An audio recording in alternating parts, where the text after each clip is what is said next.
A very warm good morning to all the dignitaries on the dais, faculty members, parents, and dear students. I am Rose Paul. I will be your host for the event. We are gathered here today to welcome the new students to Bhavan's Pulsar family. I welcome you to the Induction program for the batch of 2021 to 2026. I have a kind request to kindly please keep your mobile phones on silent mode so for the smooth conduct of our event. Thank you. Today marks a very important day in the life of every student present here. Transition from school to college life is one of the most challenging events in a student's life, but it is also a start of a new journey. Purpose of Student Induction program is to help new students to adjust and feel comfortable in this new environment. Now, without further ado, let us begin the program. Light symbolizes knowledge and is the dispeller of darkness.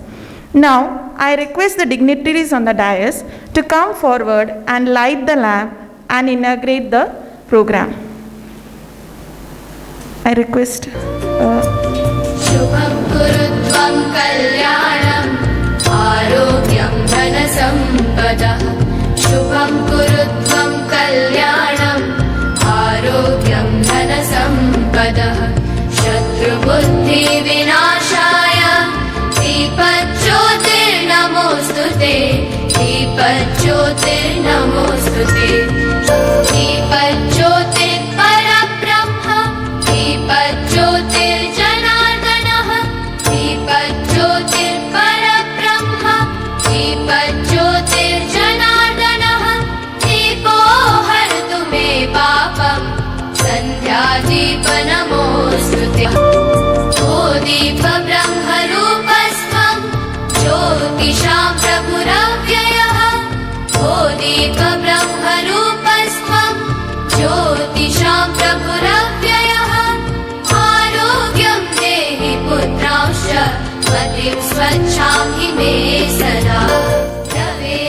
Thank you.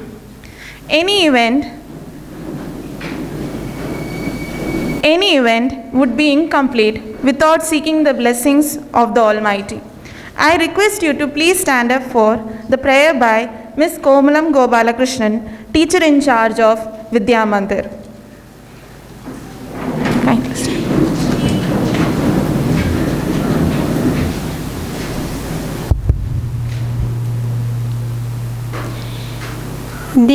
देवनके पतीन्द्रा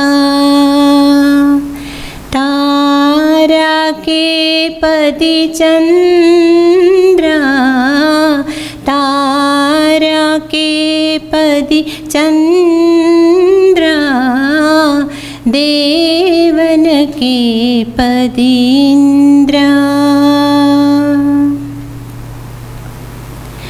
विद्या के पति श्री गणेश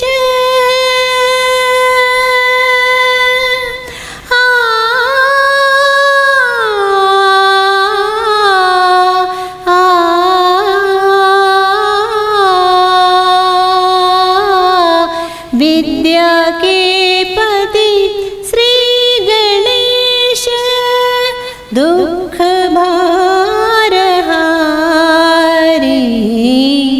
देवन के पतीन्द्रा गिरिधर हिमाचल भूतल के पति माहेश्वर गिरिधर हिमाचल भूतल के पति माहेश्वर श्री पद्मनाभ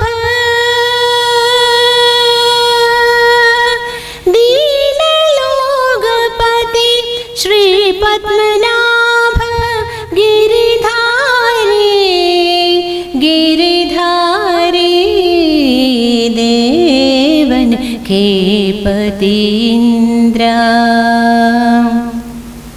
तारा के पति चंद्रा तारा के पति चंद्रा देवन के पति Indira.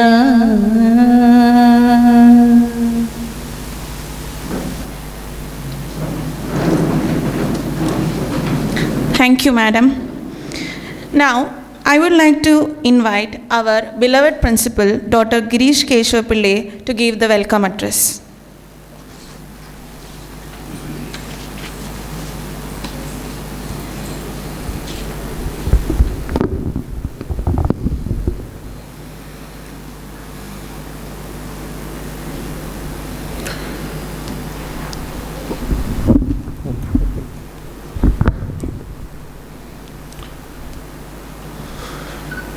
Good morning to all. In this pleasant morning, I am privileged to welcome all of you to this function of induction of new students. First of all, I congratulate all the students who have taken admission for the BBA LLB course in this institution.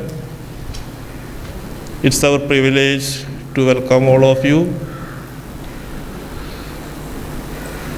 and we hope your next 5 years will be fruitful, enjoyable in this campus.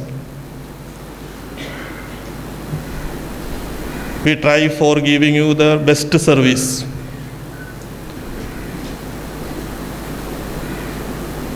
We will try to mold you as a competent advocate or a legal professional through a course of 5 years. This induction program will give you an idea of the legal profession, its scope, and the way in which we are going to approach the course. We hope we can do it in a way which is not traditional. We will try some innovative methods of teaching the law so that you will be able to compete with any other law graduate from any other institution. Today is the inaugural day, and we will have 2 more sessions tomorrow and day after tomorrow as induction programs. There you will also come across with the opportunities and challenges in the management field. So we make it a comprehensive program of induction for the newcomers, freshers to this field. So in this program, I'm very happy that we have one of the eminent advocates of the High Court of Kerala. He is not only known within Kerala, but now his stature is throughout India. Any nook and corner of India, if you are interacting with the advocates, I think Advocate Shyam Patman will be known, and he is honored. That is through an innovative idea of having webinars on law,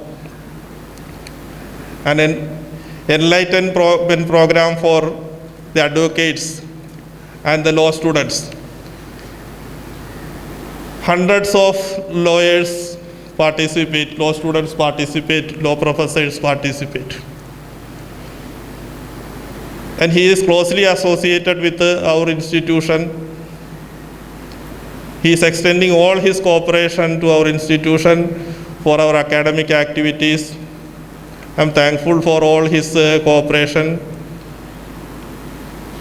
I happily welcome him to this function as the chief guest.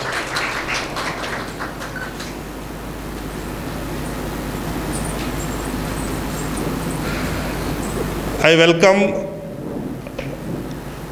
Honorable Director of Bhavan's Pulsar and Bhavan's Ramanatagara Kendra,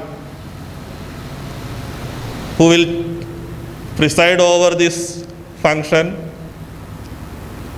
It is his vision and his enthusiasm that molded this institution. And he is instrumental in the development of all activities of this institution. A man of vision, a man of enthusiasm. I rate him above all in the running of an academic institution. I welcome you to this function, sir. I also welcome all my new entrants to the law courses, their parents, and all those who have accompanied them to this induction program. We cordially welcome all of you, and I also welcome my colleagues and friends to this program and all the people who are working for this program. Without taking much of your time, let me conclude my speech. Thank you. Jai Hind. Thank you, sir, for your kind words. I would like to welcome Honorable Secretary and Director of Bharatiya Vidya Bhavan, Ramanatagara Kendra, Shri P. Parameshwaran, for the presidential address.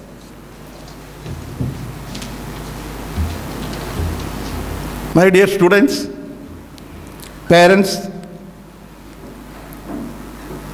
the staff, and our chief guest, Advocate Shyam Patman, I'm very happy to address you today.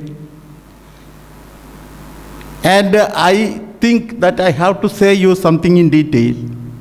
But my learned friend, Advocate Shyam Patman, is a very, very busy person. And he have to reach Ernakulam urgently. So I request him to address the inaugural speech.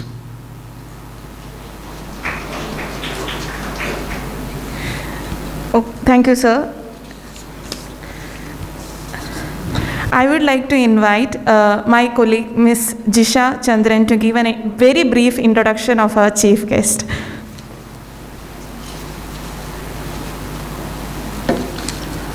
Good morning to the dignitaries on the dais and off the dais, my colleagues and my dear students. Today I honor to introduce Advocate Shyam Patman, practicing advocate, Supreme Court of India. His practice also extends to the High Court of Kerala, Consumer Forum, including the National Consumer Dispute Redressal Commission, New Delhi, and other high courts and trial courts. Sir completed the 5-year LLB from Government Law College, Calicut in 1990, the second batch of 5-year LLB, and started practice under the tutelage of senior lawyer Advocate T.P. Aravindakshan in 1990 and founded Messrs. Shyam Patman Associates in 1995. Shyam Patman Associates has offices in Calicut, Cochin, Trivandrum in Kerala with an affiliate office in New Delhi. He has an extensive practice in the jurisdiction before the constitutional courts in India. He has strong foothold in civil litigation with a special focus in property disputes, labor law, consumer protection law, service law, medical negligence, personal laws, among all others. Sir has been organizing legal empowerment through interaction lecture series, law lecture series, and yesterday he completed his 254th law lecture. Sir has been a supporting guide to our institution since its inception and also conducted orientation classes in our institution. Sir, we are immensely honored to have you with us today, and we are eager to listen to you. With all reverence, we welcome you, sir, to take over the session. Thank you, sir. Thank you, madam. Now, I would like to invite our chief guest, Advocate Shyam Padman, Advocate of High Court of Kerala, to give the inaugural speech.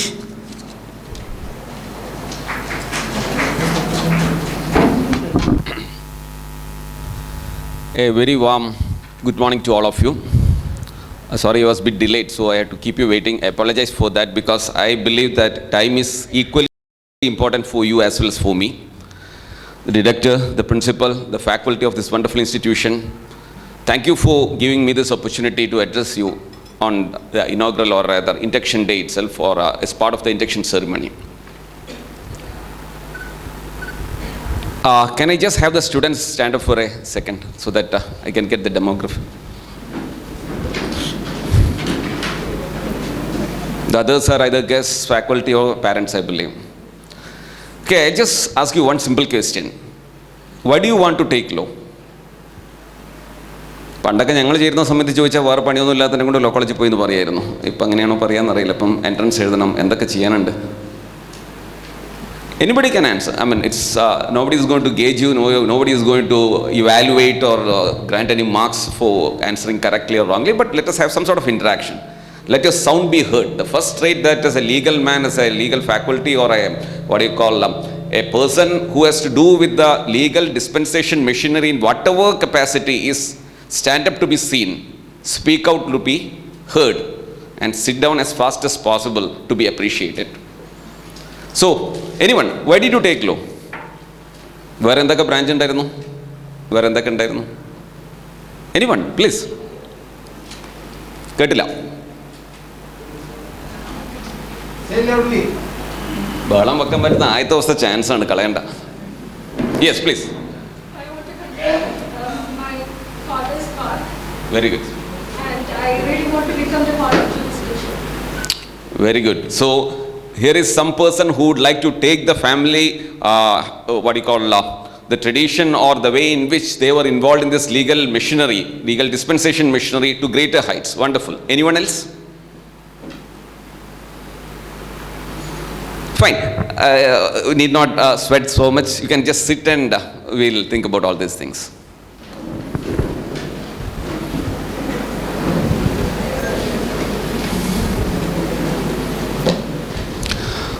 To make ourselves comfortable, I can confess that I am a first generation lawyer. I was not rather inspired, but I just joined law college by default. It was not by design. It so happened that I got admission in the government law college Calicut. The first day the ragging was so strong that I decided to continue my zoology learning in the Avery College. But by some providence or some mistake or I don't know whatever it is, the second round when it came, the card was again sent to me from the government law college Calicut. Then I thought maybe somebody wants me in this profession so badly that I ditched and went away, but still I was being called again and again. So I went learning law at that point of time, and even now is not that difficult. But at that point of time we had an issue because the spelling of the law college was different. Why? It was LOW and not LAW. So I mean, we somehow completed our 5 years and got a degree, and we really started learning what exactly are the nuances of law, the practical difficulties, all those things. Not that the faculties were bad, but we were bad students. We never used to attend classes, class cutting, because there was no need for cutting itself, because we never used to go to the college. I mean, campus was, all that was required. So from there, we changed. This change, if we had brought 5 years before entering the profession, that would have given us a better platform. The advantage you have over others is that you are having from day one onwards eminent faculty, guest speakers, these sort of induction programs, etc., which were alien at our time. But by the induction of the new streams like National School, Madhavan Nair sir's brainchild and all those, legal education has changed a lot. Now, I thought I'll address you on one aspect, changing legal landscape, how it has changed from our days to today, and what all are the preparations or what all are the readiness that is expected from a person who would like to be what is it that you are going to become after completing this 5 years? You might say law graduates, but I don't want to know whether you become law graduate or not, but I'm sure that you all are budding social engineers. Each one of you has got the potential to change, because there is no need, if you are fully equipped, if you have the right tools, the right knowledge, to have a group of persons following you. Not necessary. A single person can make a change. Lawyer's profession, as you know, has been always been part of jokes and ridicules, in the sense like lawyer's profession is a liar's profession. When a lawyer enters your house through the door, your fortunes fly out of the window. Nothing is certain but the expenses in law. There has been, there is one joke which I found today morning, that is Santa Claus, Tooth Fairy and an honest lawyer and an old drunk were walking along a street, and they saw a $20 note. Who will get it? The answer was the drunk old man, because all others are only fictitious or mythological creatures, because honest lawyer is not to be found anywhere, was the crux of the joke. Fine, we have been attributed as sharks, ambulance chasers, unscrupulous persons who take advantage of the misfortunes of others and try to get money. Maybe such a phase might have been there in every profession, including this profession. But today I would like to address each and every one of you as potential social engineers and not just budding law graduates, wherein each one of you has the potential and will have to develop further, equip yourself to be the person who can make the change in the society. For that matter, whenever something goes wrong or whenever we are faced with anything, the first thing we do is we say that my fundamental rights have been infringed. Every time. That is exactly whenever say, but have we ever just seen couple of pages later, this is in part 3, in part 4A of the very same constitution, even though it was incorporated to the during the dark ages of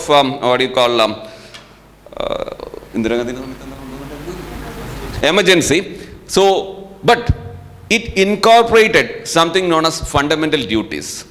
And one among those duty, which is very dear to my heart, is Article 51AJ. I would read it out for you. It is the fundamental duty of every responsible Indian citizen, you, me, and everyone, to strive towards excellence in all spheres of individual and collective activity, so that the nation constantly rises to higher levels of endeavor and achievement. What does that mean? രാവിലെ തന്നെ മുണ്ടും മടക്കി കുത്തിയിട്ട് രാജ്യം നന്നാക്കാൻ ഇറങ്ങല്ല വേണ്ടത്, സ്വയം നന്നാവുക. അങ്ങനെ സ്വയം നന്നായ ഒരു സമൂഹം ഉണ്ടാവുകയാണെങ്കിൽ ആ സമൂഹവും ആ രാഷ്ട്രവും ഉന്നതങ്ങളിലേക്ക് എത്തും. So I want each one of you to be selfish. Selfishness in the sense that you should have that selfish thought that today I will appropriate something onto me. I'll add some quality onto me. I'll move out of my comfort zone. I may be good at something. I keep on doing it. I'll better on that. Somebody was asking the definition of an expert. An expert is a person who knows more and more about less and less things. His investigation, everything goes to that least thing. But I want you all to be, here is the only profession or only area wherein I can say that jack of all and master of some, not none. A person who has to involve himself with this legal landscape or legal dispensation machinery or the legal regime cannot say that these and these subjects I won't touch. No.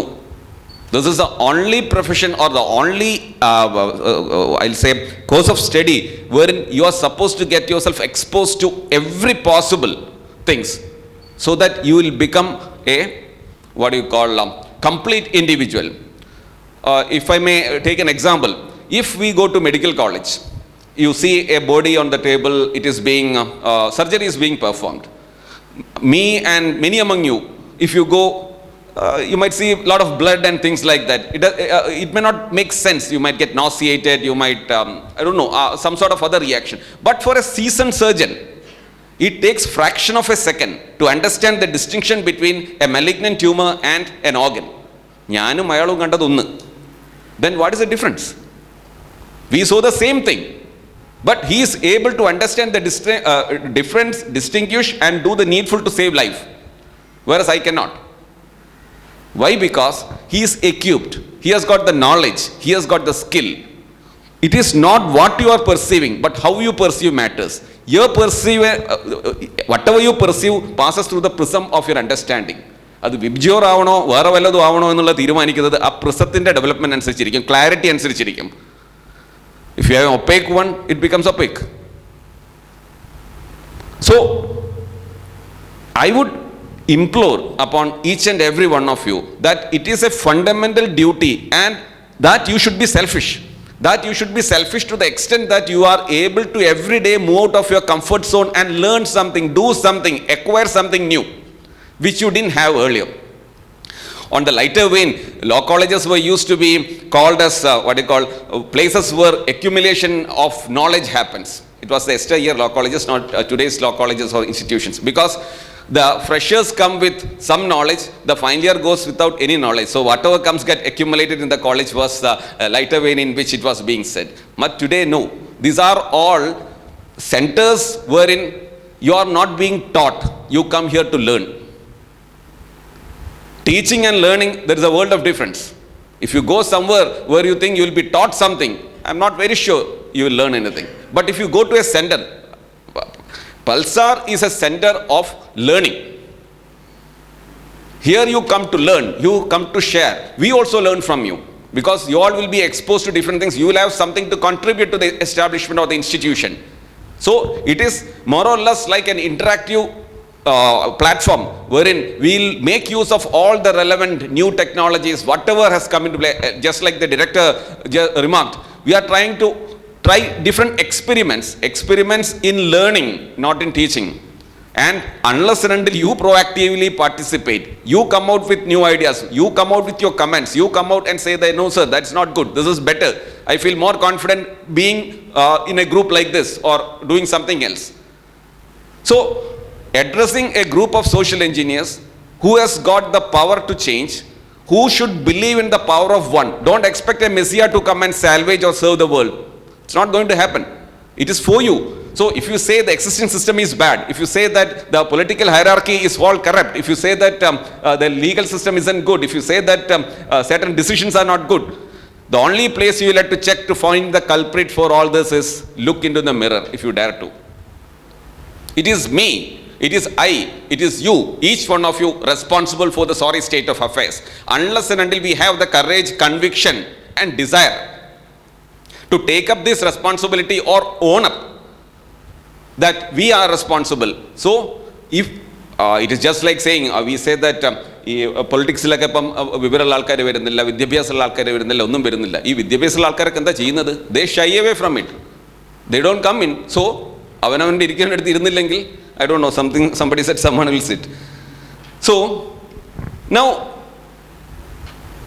നമ്മളെല്ലാവരും വീട്ടിലും ചോറുണ്ടാക്കുമല്ലോ അല്ലേ, അരി വേവിക്കുമല്ലോ. അതെങ്ങനെയാണ് സാധാരണ? I don't want to call it mother's wisdom, grandmother's wisdom, etc. because we are gender sensitive area nowadays. I'll call it as a cook's wisdom. I'll use a gender neutral term.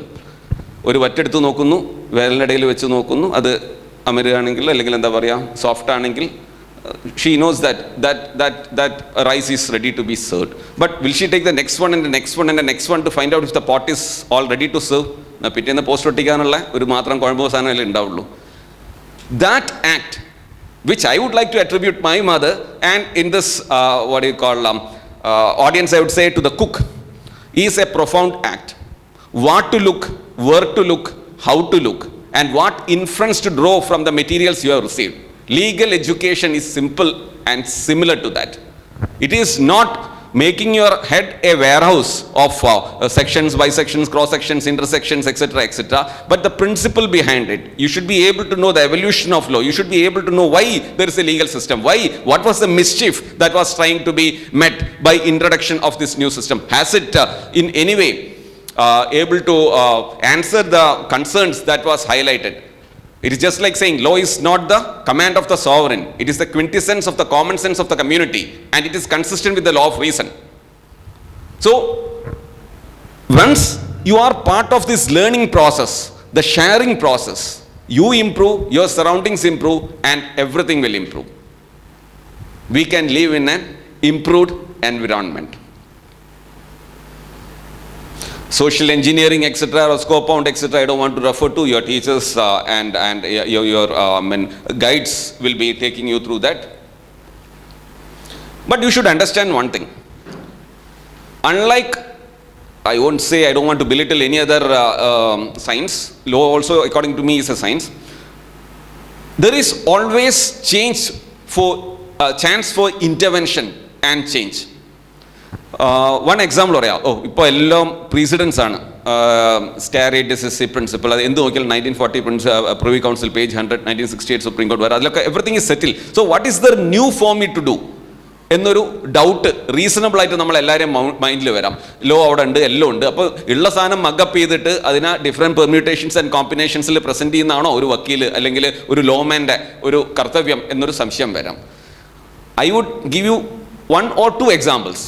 Or rather 2 examples. Number 1, 138 എല്ലാവർക്കും അറിയില്ലോ. Negotiable instruments ആക്ടിൽ 138 check dishonour ആവുകയാണെങ്കിൽ അല്ലെങ്കിൽ നമ്മുടെ ഭാഷയിൽ പറയുന്നത് bounce ആവുകയാണെങ്കിൽ എന്തൊക്കെ ചെയ്യണമെന്ന് പറയുന്നതാണ്.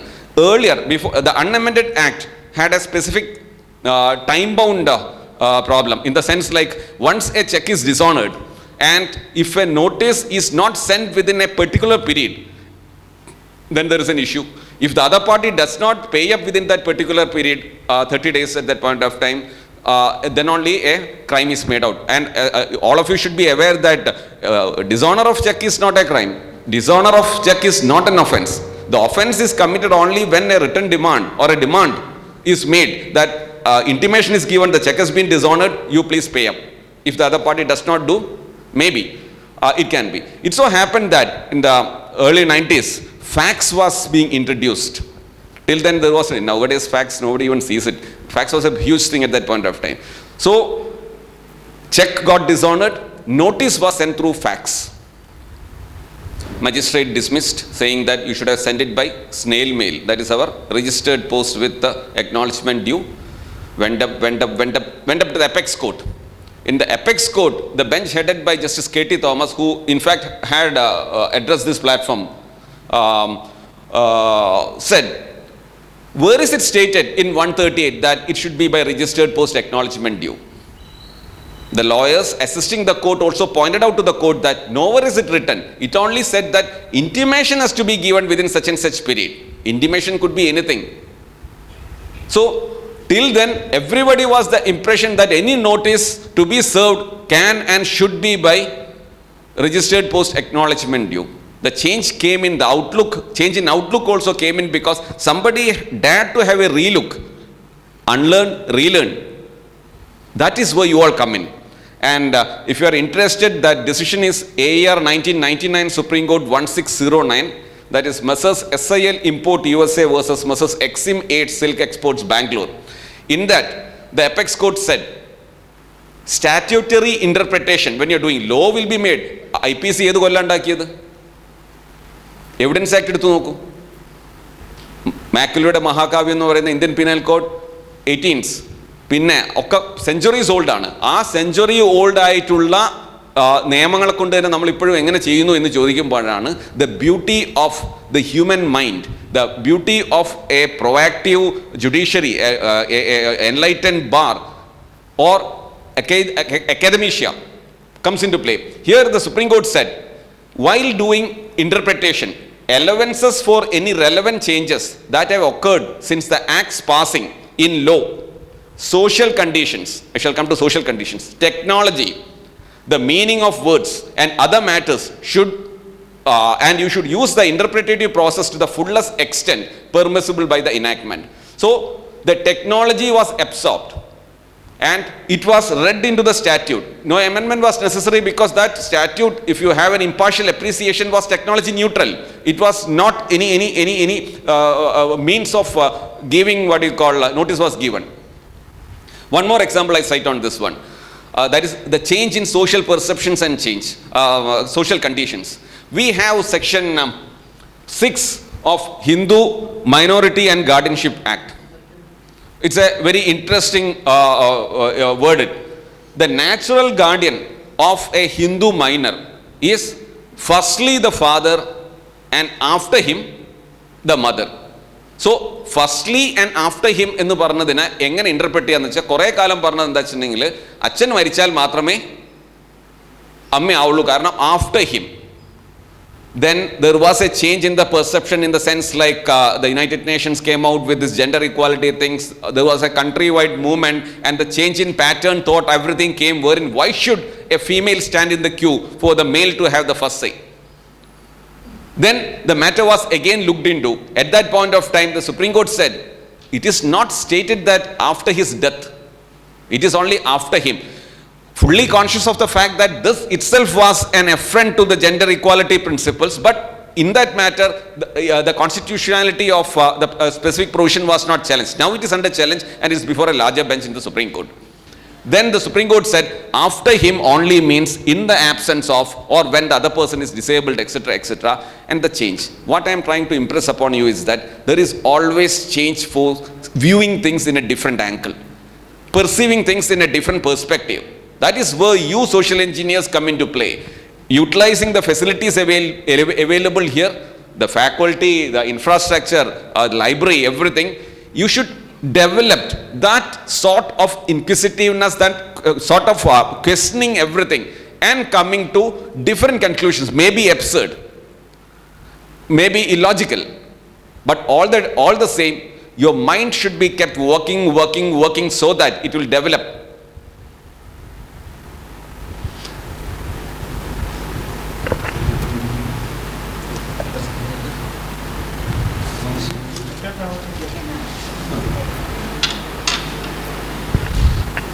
I will also put one question.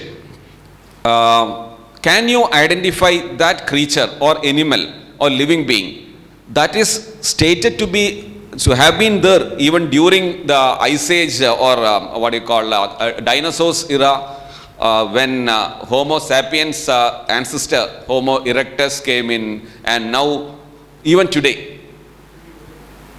Can you identify which is that? Not much of a mutation or a change or anything. It is commonly nowadays seen in the home also. നമ്മൾ സാധാരണ അതിനെ പാറ്റ, കൂറ, cockroach എന്നൊക്കെ പറയും. The beauty of cockroach is that it has not undergone any change. It's not me who is saying, the scientific community says that it has not undergone any change. But it didn't go for any time management classes. It didn't go to any fancy law colleges. It didn't go to any IMA, IIM, IITs, or it didn't have Albert Einstein or Newton's coming in their midst. It also did not have Swami Vivekananda for that matter. Nothing. Still, why? Because it has got that capacity to adapt into any given environment. It is said that even if a nuclear holocaust come, it may survive on nuclear waste. One capacity as an individual we should try to develop when we are in this field is to adapt, because many were phased out during the last 2 years because of COVID. Virtual hearing, etc. Many could not cope up with the technology. Can we say that can I insist that I'll remain in the cave age or the caveman, like a caveman? You should change the environment for me. If you are irritated, if you are having a problem with any external stimulus, it is not that if I call you Takali അല്ലെങ്കിൽ മറ്റേ water bottle എന്നൊക്കെ വിളിച്ചിട്ടുണ്ടെങ്കിൽ it doesn't evoke any response from you. ഞാൻ അതിന് പകരം എമ്മും B ഒക്കെ കൂട്ടി വേറെ വല്ലതും വിളിക്കുകയാണെങ്കിലോ? Same thing happens. I am just uttering words. The words has its effect only because you perceive it as a I'd say unparliamentary word or പറയാൻ പാടില്ലാത്ത തെറിയാണെന്ന് നിങ്ങൾ വിശ്വസിക്കുന്നതിനെ കൊണ്ട് മാത്രമാണ് അതിന് ഒരു വ്യത്യാസം വരുന്നത്. The same thing happens here also. You, instead of complaining about the environment, the circumstances, and the facilities made available. Your parents would have slogged to see to that the children get the best education. There are a lot to complain. But if you are a chronic complainer, it is high time you had some sort of introspection, because it is not the world that is bad or wrong. There is something wrong with you intrinsically. Try to correct that and you will be happy. Now we live in a country where who rules us? Don't tell me it's Narendra Modi or Pinarayi Vijayan or someone else. We live in a country where rule of law prevails. Once you are being ruled by rules, is it not mandatory that you should know what is it that is ruling you? Or what is it the way the country expects? Just like JFK ask not what the country can do for you, ask what you can do for the country. Likewise, when you live in a country where rule of law prevails, you are expected to know what the law of the country is. That is why the term ignorance of law is no excuse. That does not mean that you are supposed to know. If I say Order 11 Rule 5 of CPC, അല്ലെങ്കിൽ തീരെ ഉപയോഗിക്കാത്ത 347 of IPC എന്നൊക്കെ ചോദിച്ചിട്ടുണ്ടെങ്കിൽ അത് ഉടനടി പറയാമെന്ന് പറഞ്ഞിട്ടുണ്ടെങ്കിൽ അതൊരു കഴിവാണോ കാണിക്കുന്നത്, നിങ്ങൾക്ക് ട്രീറ്റ്മെൻറ്റ് വേണ്ടതാണോ എന്ന് കാണിക്കുന്നത് എനിക്ക് ഉറപ്പില്ല.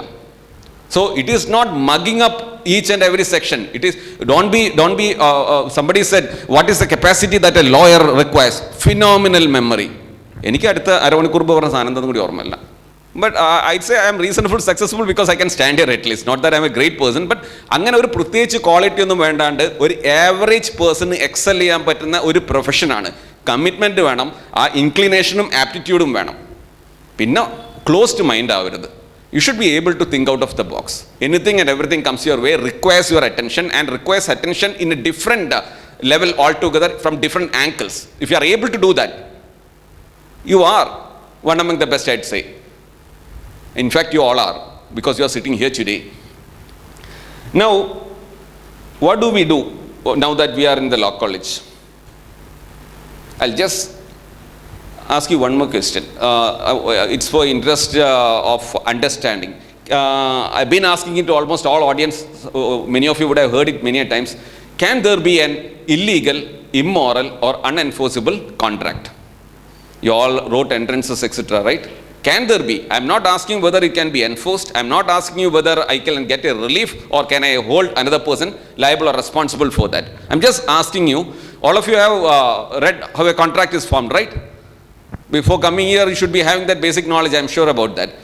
One simple question, can I enter into an illegal or immoral or unenforceable contract? Fully knowing that it's illegal, it's immoral, it is unenforceable, I may not get any relief from any court, but is there anything which says that it cannot be? Any idea? Okay, those of my dear friends, young social engineers who believe that there can put one among the hands, just put the hand up. There can be or there cannot be എന്ന് പറയുന്നവരുണ്ടെങ്കിലോ? ആർക്കും രണ്ടും ഇല്ലാത്തൊരു ഉത്തരമുണ്ടോ? It is just like Margaret Thatcher once said, it is life, if you are unable to decide, it is just like standing on the middle of the traffic. രണ്ട് ഭാഗത്ത് വരുന്ന വണ്ടി ഇടിക്കും. ഏതെങ്കിലും ഒരു സൈഡിൽ നിന്ന് ഒരു ഭാഗത്തുള്ള വണ്ടീൻ്റെ ഇടിയൊക്കെ ഉണ്ടാൽ മതി. അപ്പോൾ ഏത് വേണമെന്നുള്ളത് നിങ്ങൾ ഉറപ്പിക്കണം. Can there be an illegal, immoral or unenforceable contract? Hands from any of the students. No answer. Okay, fine. How a contract is formed? What is the first thing you do? You make a offer or a proposal, right? Once an offer or a proposal is made, if the other person rejects it, that's the end of it. There is nothing more to be done. But if it is accepted, what happens? An offer once accepted, it becomes a ketila. It becomes a bare promise. Any promise supported by consideration becomes an agreement. ഇനി എഗ്രിമെന്റിനെ പിടിച്ചിട്ട് contract ആക്കുന്നത് എങ്ങനെയാ? Only those agreements which are enforceable under law alone are contracts. So the simple answer is that there can be illegal, immoral or unenforceable agreements, but never illegal, immoral or unenforceable contracts. Why? Because a contract, the term itself presupposes that it's enforceable by law. No, I was just trying to let you know that the different ways of thinking can be molded by your own innovative ideas and techniques.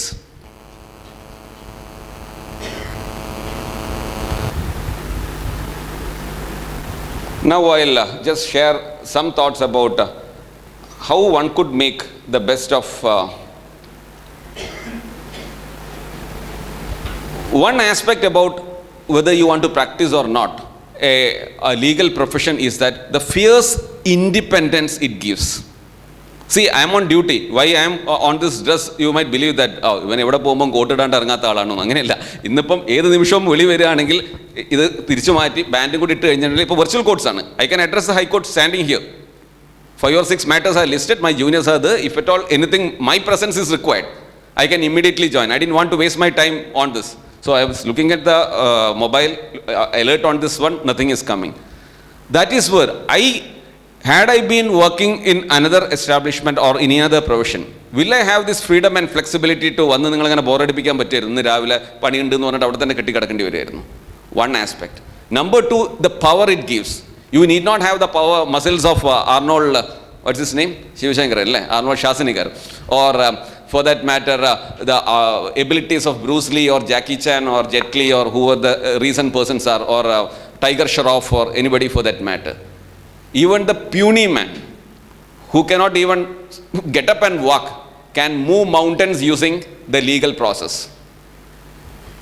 You can get inspiration, but for our generation and maybe for your generation, this all will look as if it's Aesop fables or some sort of fantastic ideas. സൂര്യൻ അസ്തമിക്കാത്ത British സാമ്രാജ്യത്തെ മുട്ടുകുത്തിച്ചത് ഒരു ഇത്ര പോകുന്ന തുണിയിടുന്ന മറ്റേ എന്താ പറയുക ഗാന്ധിജിയാണെന്ന് പറയുമ്പം we like to criticize, but we will never accept that capacity. It is Gandhiji who said, you cannot change a man's convictions by chopping off his head or infuse his heart with a new spirit by putting a bullet through it. An eye for an eye only will lead to the world of the blind. Different theories of punishment എത്ര ഭംഗിയായിട്ട് പറയാൻ പറ്റുന്ന വേറെ ആചാരങ്ങളുണ്ടോ? These are things you will have to read. Persons who have committed or dedicated or sacrificed their life for different causes. Martin Luther King, എന്തിനാ Nelson Mandela, his sayings നോക്കുക, പറഞ്ഞത് എഴുതുക, എഴുതി വെച്ചിട്ടുള്ള കാര്യങ്ങളൊക്കെ ഒന്ന് വായിച്ചു നോക്കുക. All these persons ലൈഫ് എക്സ്പീരിയൻസിനെയാണ് ആ പുസ്തക രൂപത്തിൽ വരുന്നത്. You see the blood, the sweat of those individuals in those black and white, what do you call, reduction into words. So independence, empowerment, status. ഡോക്ടർമാർക്കും സ്റ്റാറ്റസ് ഉണ്ട്, ഇല്ലെന്ന് പറയുന്നില്ല, ബാക്കി എല്ലാവർക്കും ഉണ്ട്. അതിനൊക്കെ സ്ട്രോങ് ചെയ്യുന്നതിനെക്കാട്ടിലും എളുപ്പത്തിലും നമുക്ക് social recognition, you become a face of the society by conducting cases or voicing for the downtrodden or the persons who does not have voice or face. So that recognition is there. So you invariably get status. Money of course it will come. മറ്റേ different stages of ലോയേഴ്സിന് തമാശയ്ക്ക് ഞങ്ങളൊക്കെ ചേരുമ്പം സ്ഥിരമായി കേൾക്കുന്നത്, ഇപ്പം പറയാറുണ്ടോയെന്ന് അറിയില്ല, ആദ്യം കേസുമില്ല ഫീസുമില്ല, പിന്നെ കേസുണ്ട് ഫീസില്ല, പിന്നെ കേസുണ്ട് ഫീസുണ്ട്, പിന്നെ ലാസ്റ്റ് സ്റ്റേജിലെത്തുമ്പോൾ കേസേ വേണ്ട ഫീസ് മാത്രമേ ഉണ്ടാവും. ആ സ്റ്റേജിലേക്ക് നമുക്ക് ഉയർത്താൻ നോക്കാം. Then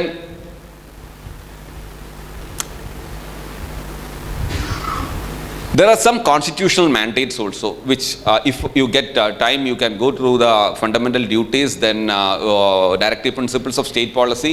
Then we have free legal aid, right to justice. All of you would have at least read once Article 21. What does it read? Nobody shall be deprived of his life or personal liberty except through a procedure established by law or due process of law, whichever way you want to see it. The wording exactly is, I think, procedure established by law. Fine.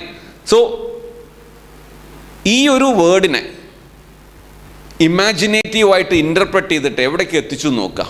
Life, ഇതിപ്പോൾ പെട്ടെന്ന് വായിച്ചാൽ എന്താ, എൻ്റെ തൂക്കിക്കൊല്ലാനോ അല്ലെങ്കിൽ എന്നെ ജയിലിൽ അടയ്ക്കാനോ കോടതി മുഖാന്തരം അല്ലെങ്കിൽ നിയമവ്യവസ്ഥിതി പ്രകാരം സ്ഥാപിതമായിട്ടുള്ള ഒരു പ്രോസസ്സ് കൂടിയേ പാടുള്ളൂ എന്ന് മാത്രമേ പറയുന്നുള്ളൂ.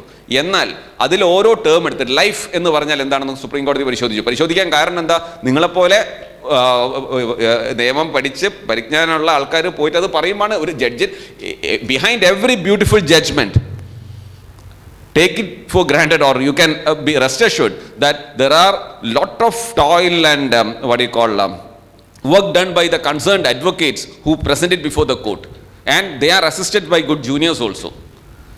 Life does not mean mere animal existence. It is a right to live with human dignity. അപ്പം സംഭവം പ്രതലേ മാറി. അപ്പം right to education, right to good roads, right to cleaner environment, and right to access to justice, speedy trials. Paramanand Kataria and Pashchim Bengal, Kate Masoor Sangh, 2 cases wherein right to access to health was also read into 21. അപ്പം ഒരുവിധം ഒരു മനുഷ്യനായി ജീവിക്കാനുള്ള എല്ലാ കാര്യത്തിലും മൗലികാവകാശത്തുമായിട്ട് link ചെയ്യപ്പെട്ടു. ഇപ്പം justice Puttaswamy decision, right to privacy also read into, അതായത് right to be left alone, എനിക്ക് എൻ്റെ സൗകര്യത്തിന് എന്നെ വിടുക എന്നുള്ളതും എൻ്റെ റൈറ്റായി മാറി. So, it is these innovative thoughts, ideas and approach that are made by these wonderful persons whom you should strive to become will enhance the legal machinery or the legal landscape of the country.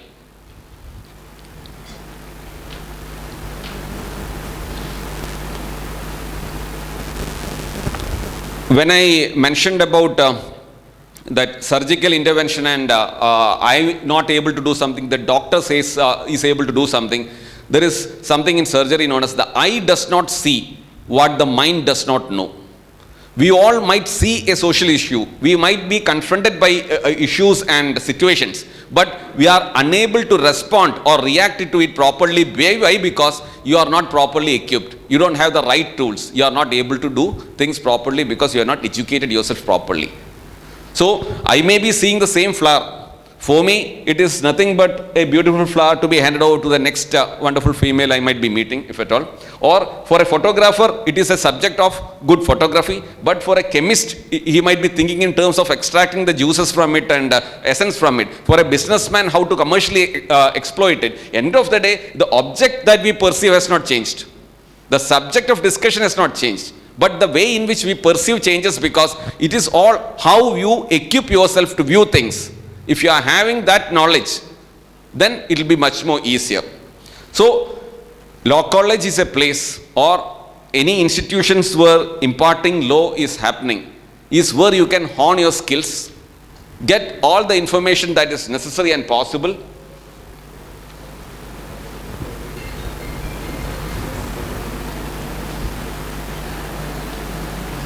The one I said earlier, the first year student brings some in and the third year student takes none out, and so knowledge accumulates. Gulliver's Travels, Jonathan Swift പറഞ്ഞാണ്. So friends, I'll just conclude my today's presentation by just sharing few tips. Number one is that even sky is not the limit now. There are different avenues you can. പണ്ട് സ്കൂളിൽ പഠിക്കുന്ന സമയത്തൊക്കെ നമ്മുടെ എന്താ, what is your aim in life? To become a doctor and an engineer. കഴിഞ്ഞ് പിന്നെ ചില വികൃതി കുട്ടികൾ പോലീസ്മാൻ എന്നൊക്കെ എഴുതുമായിരുന്നു. അതാണ് അന്ന് എഴുതിയതിൽ ഏറ്റവും കൂടുതൽ ചെയ്തിട്ടുള്ളത്. ഇന്ന് even after you decide to become a law student and a budding social engineer, the avenues open. It can be either in the practicing, which I would always suggest, because the thrills, chills and spills of a practicing lawyer is something to be experienced, is what I believe will give you that extra push to do that. But even in the corporate sector, one of my classmates is now in the Standard Chartered Bank. Yes, Standard Chartered Bank, and you won't believe it, the monthly salary he is drawing is tremendous, more than 25 lakhs. ഇന്ത്യയിൽ അങ്ങനത്തെ ഒരു ഭീകരം തന്നെയാണ്. And the kind of convenience, because he's South Asia head, and in the Shakers and Movers his name featured, because we had I was mentioning about it because we had the 32nd get together day for yesterday. Another classmate, of course, Kausar, he has come here, I believe, Dr. Kausar Edapagat. He's a high court judge. We have got 3 district judges of our class. We have lawyers. We have the current principal of Government Law College is my classmate, that is Kumaran sir. So what I am trying to tell is that we all studied in the same class, but we choose different paths, and all are able to excel. Why? Because the institution, the faculty, the teachers and our involvement in that. Could have been more. Given another chance, maybe we would have got ourselves more involved in the curriculum and extracurricular activities in the institution. But now that it's the day one, you got an option. Either you can be here or you can't be. There is no way. It is just like pregnancy test. Either you are pregnant or not pregnant. There is nothing like Shagalam pregnant and പറയുന്ന ഒരു സാധനം എവിടെയില്ല. So I would share some what do you call options. One is litigation, of course, then corporate law, law firms and companies, public prosecutor, judicial service, intellectual property law firms, cyber law, legal academia, alternate dispute resolution. It has become a huge thing now. Mediation, conciliation, then LPOs are there, tax law, and judge advocate general in the what do you call armed forces, JAG. That's a good option. Then legal journalism is now picking up, live law, bar and bench. They are recruiting persons like anything, and that you can start from day one onwards. If you got that flair of writing, you can write to them and you can start. Now no need for any publication. You can have your own blogs, etc., etc. But still, if you want, it can be done. LexisNexis is doing it. Our college also can have one. Then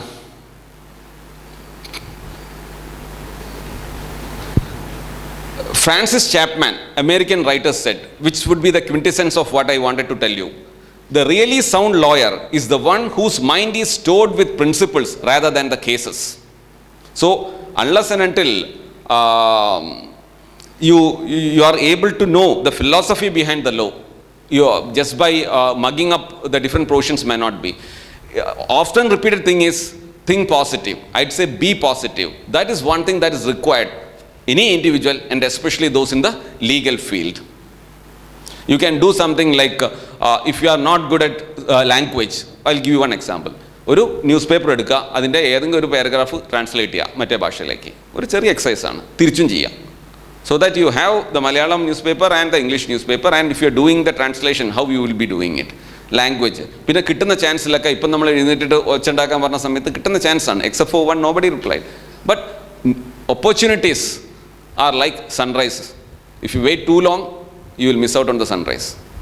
And one multimillionaire was asked, sir, how did you become so successful? He said, I always jumped at opportunities. Then another person said, alla sir, opportunity വരുന്നത് എപ്പോൾ അറിയാം? അതാർക്കും അറിയാൻ പറ്റില്ല, keep on jumping എന്നാണ് പറഞ്ഞത്.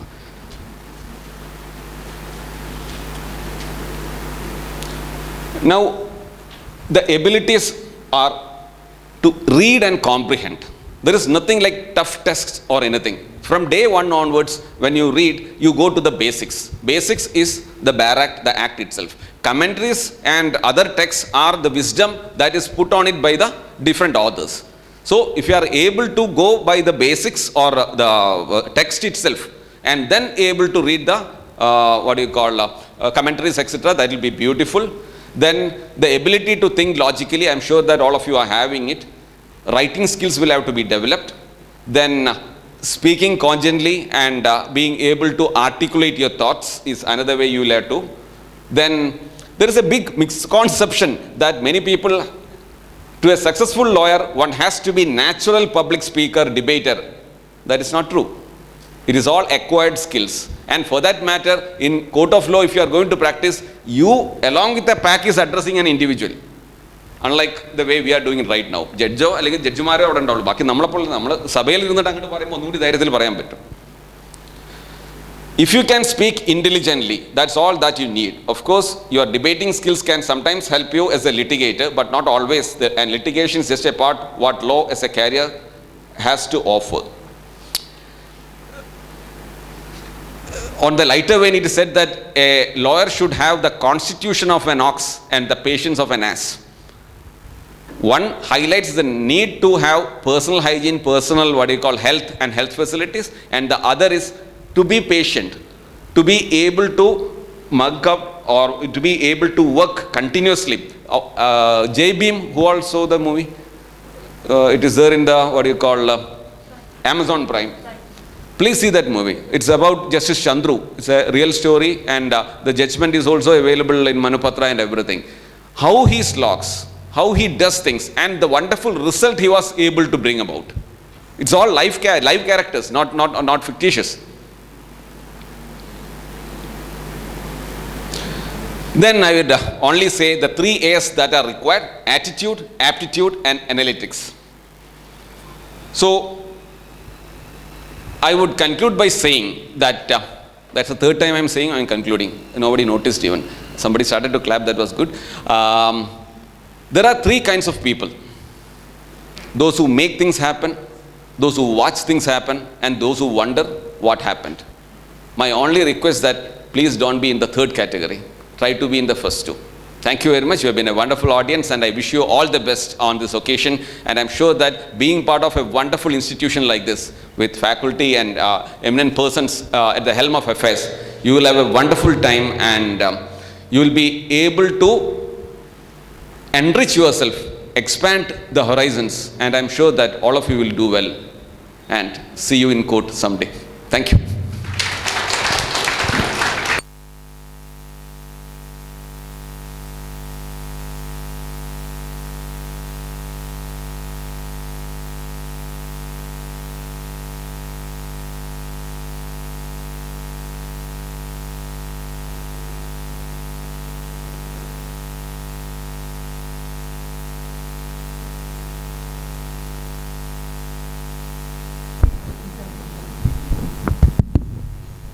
Thank you, sir, for your enlightening speech. Now, I would like to welcome our Honorable Secretary and Director of Bharatiya Vidya Bhavan Ramanatara Kendra, Sri P. Parameswaran, for the presidential address, which could not happen because of the time constraint. Thank you.